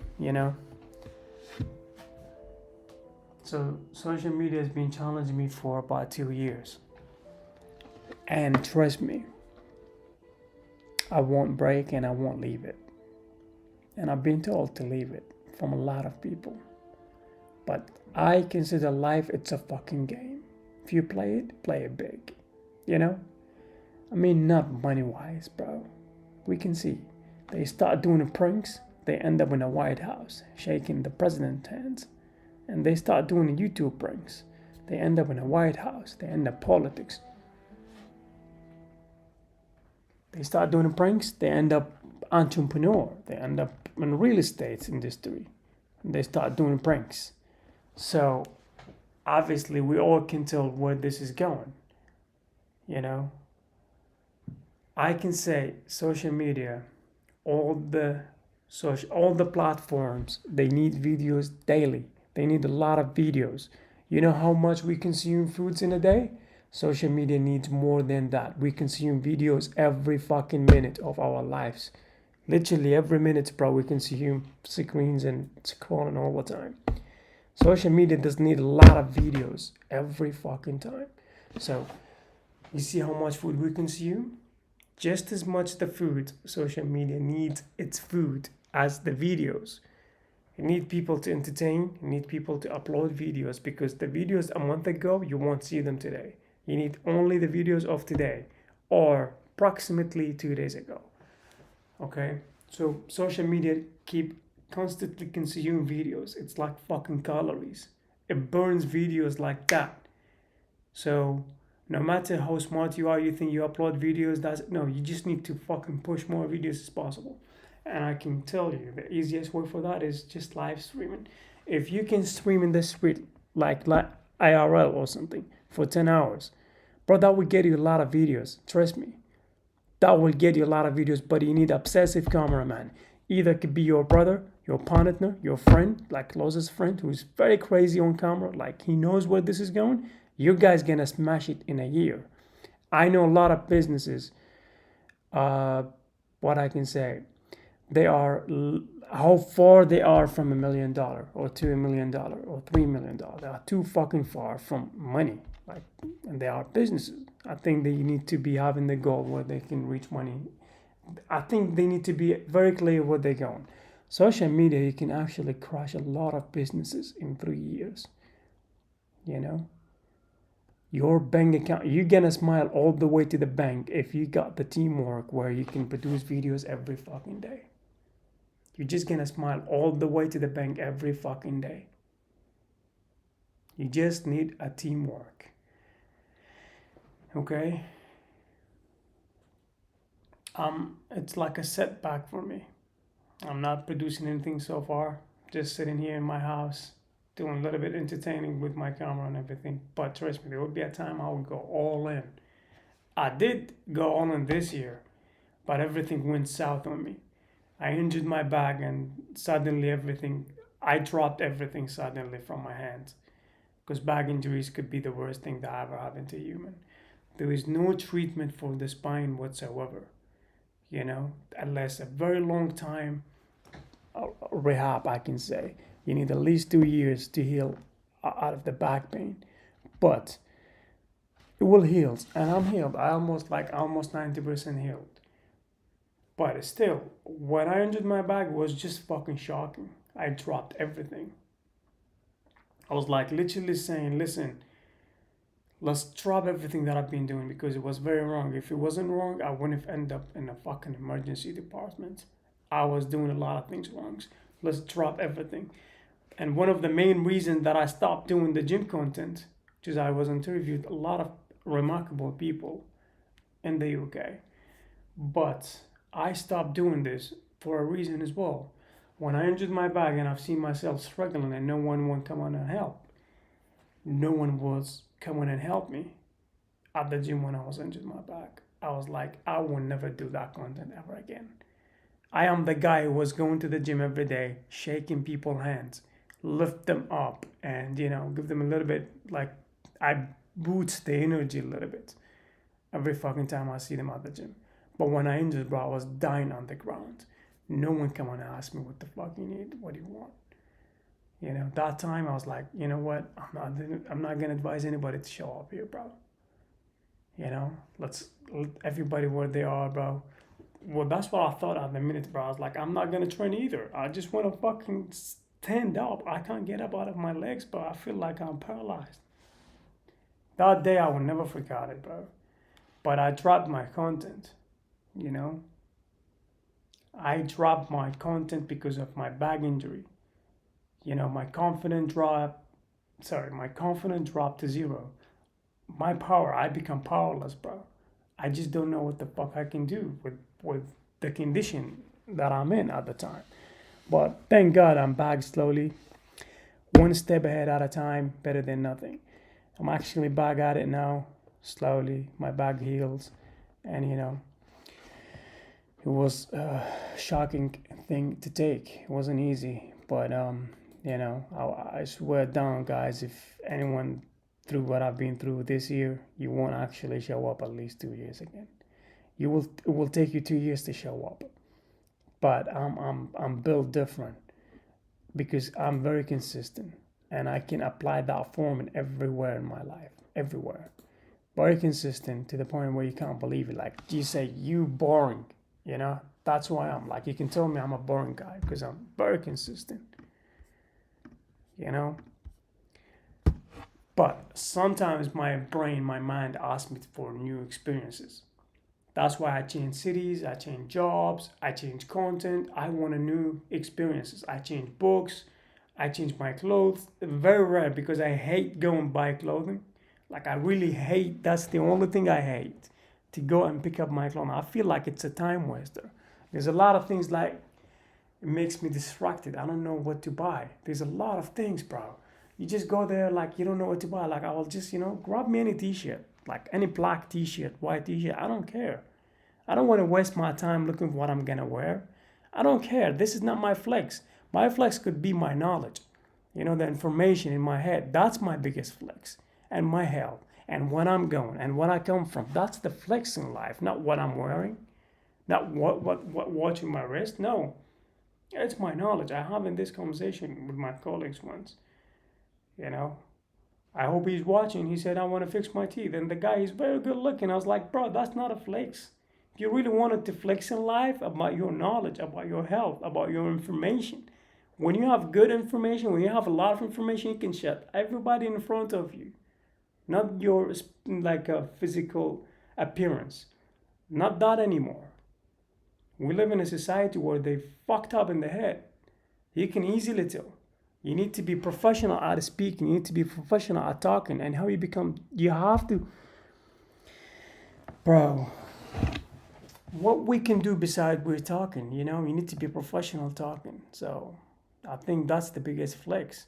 And I'm there. I'm trying to get in there. I'm reading my books every day. I'm, you know, watching podcasts or, you know, trying to attend the seminar as well. I think it's the best thing to be professional at talking. Like really professional, you know. I can say English is my third language, and learning the language is not an easy thing. You need a lot of time to learn. You need to read, you need to write, you need to speak, you need a lot of things to actually master the language. And if it's a 3 in your head, you will be slow talker, you know. Otherwise, I wish I can talk faster than this. But 3 languages, bro, I want to process it. And not only that, like I studied software for 3 years. You know what is a software? Software is all knowledge. It's all language as well. Knowledge and language. Software is just a language. It's a different code. It's a different thing. Anyway, what I was about to say, English, it's a fucking ocean. And I'm just having a teaspoon with me, trying to pick up, you know, a little bit of the language every day. Just that's not how it works. You need to consume a lot of time on this. And yeah, and I know a lot of people born and raised in the UK. They don't even know how to finish a sentence, bro. They don't even know how to say anything. I'm not criticizing them. But I don't know. I think they can do better, you know, somehow. It is what it is. If I only been here 5 years. If I just been here a little bit earlier than 5 years, I will kill it, bro. I will fucking kill it. You know? a lot to say, but just keep it for myself because that's not my content. My content is interacting with people, like real lifetime. But cameramans are delusional. They asked me for 500 a day, and I told them, listen, do not bring anything with you. You just bring yourself. You don't have to bring the equipment. I'll hand you the equipment. You just bring yourself. How much you want for 3-4 hours a day? They asked me for 500. So they want 2K in a week. Bro, who the fuck you think you are? Literally, you know? I'll tell you who you are.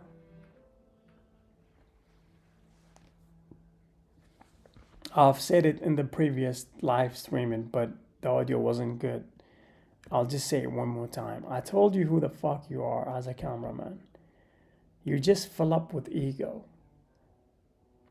Most of the cameramen holding a camera, they think they can make anybody famous, which is they really cannot.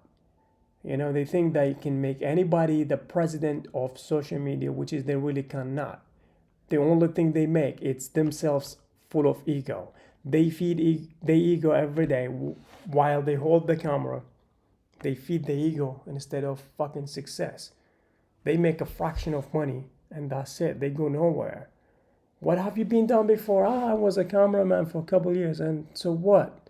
Are you telling me you haven't met any obsessive guy to take you to the next level? Because guess what? If the influencer, if content creator is gonna make it, you're gonna make it. But they don't look at it this way. They need instant money, instant gratification. They want things, constantly wanting things, and they go nowhere in life. I do have the equipment, and I knew a few content creators. I offered them a free fucking hand. I told them, listen, I can actually record you anytime you want, even if you start it up. Oh, thank you. How much we pay you? I was like, zero money.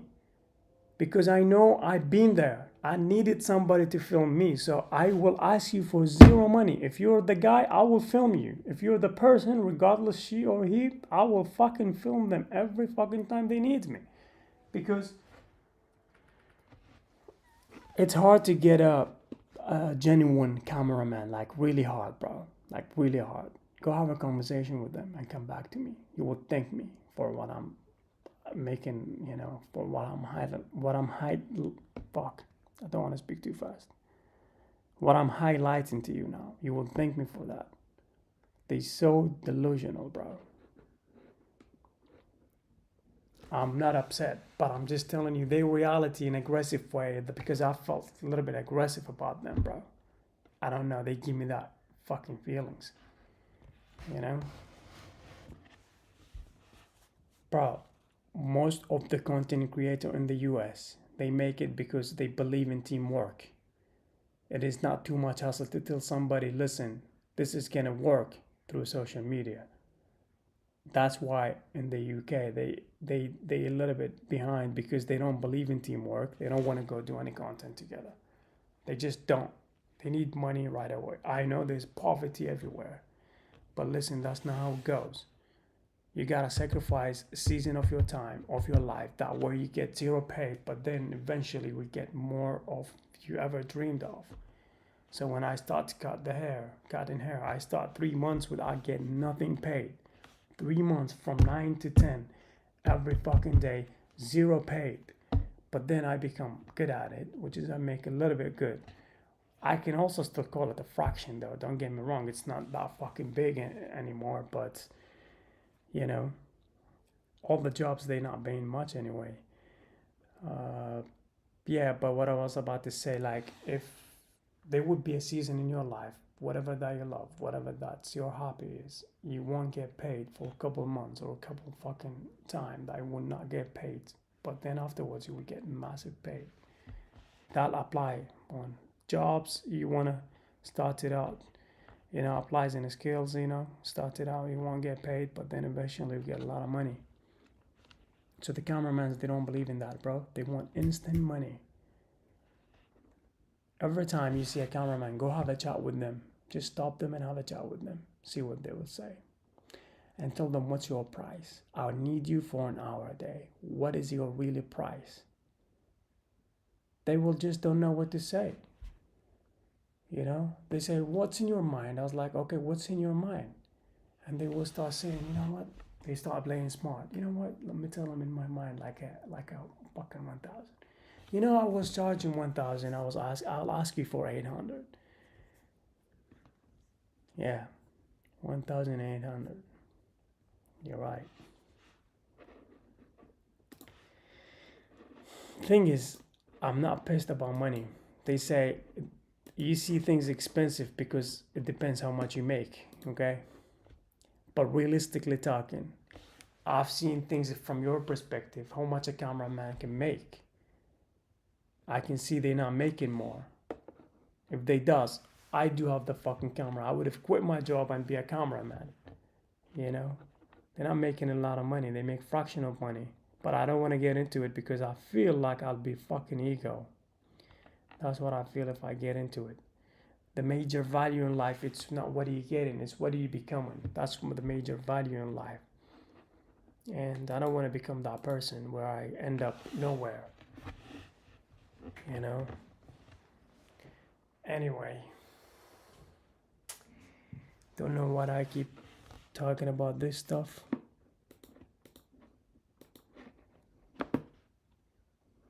Let's go to London as quick as possible. And I think I'm going to London is next week. Could be Tuesday, going out for a couple days, give it a go, try it. If I want to move on or not. I actually been lived in London before. So, but it was a bit of a mistake because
What are you saying, boys?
You either spend hours modeling them in Blender. I generated them using Trippo. You can generate a 3D model simply by describing it with text. You can also generate models from images. Just upload a reference image. This is very useful if you already have a concept or reference image and want a quick 3D version for your scene. If you want to try this yourself, you can use my link in the description to sign up on Trippo.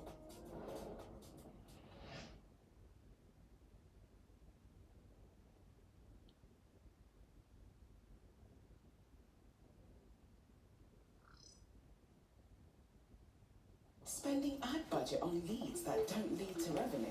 That's like blowing budget on furniture that's all flair, no function. Instead, get the highest return on ad spend of major ad networks. Cut the ball spend. Advertise on LinkedIn.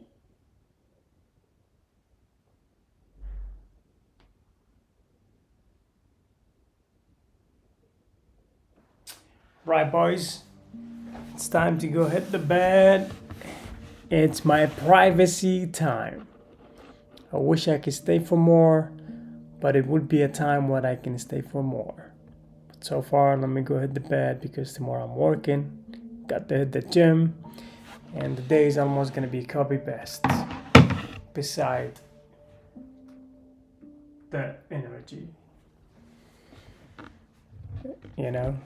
So I'll actually take it happily tomorrow with everything I'll do, because that's just who I am.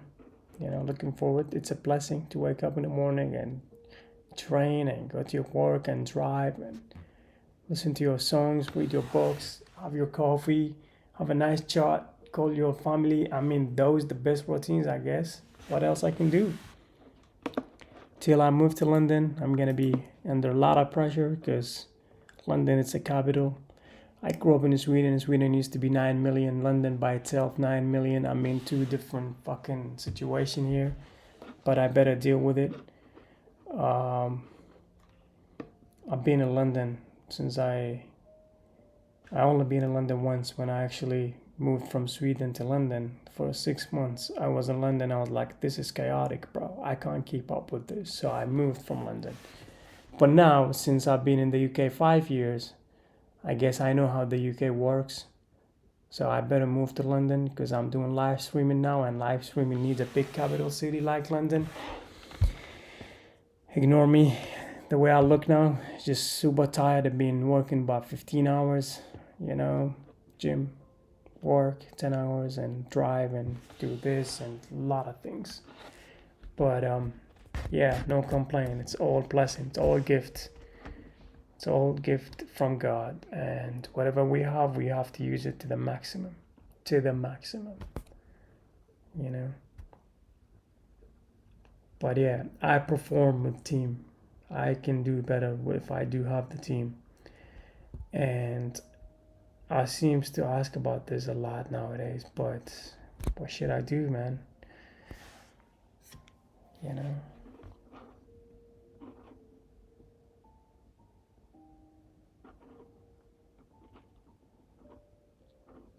I do have a plan B though, but my plan B is leaving social media for almost 2 years. I don't want to leave social media for 2 years because I never know what's gonna happen in these 2 years. But my plan B is 1,000,000% gonna work. But I don't want to pick up the plan B now because I already been doing this for 2 years. I did YouTube, I did Instagram, then I'm on Kick now. So right before I go to plan B, let me try the Kick. If not, I'm going to plan B all in. I'll crash it, then I'll come back to this when I'm very stable. You know, when I can hire a professional team. So far, I'm not there yet. I hope I'm not gonna pick up the plan T because I'm gonna miss you guys. So I want to be around. I want to be real around, you know. Give me that grateful attitude to be around you guys. Okay, well, you have a very lovely night, and I will have my own lovely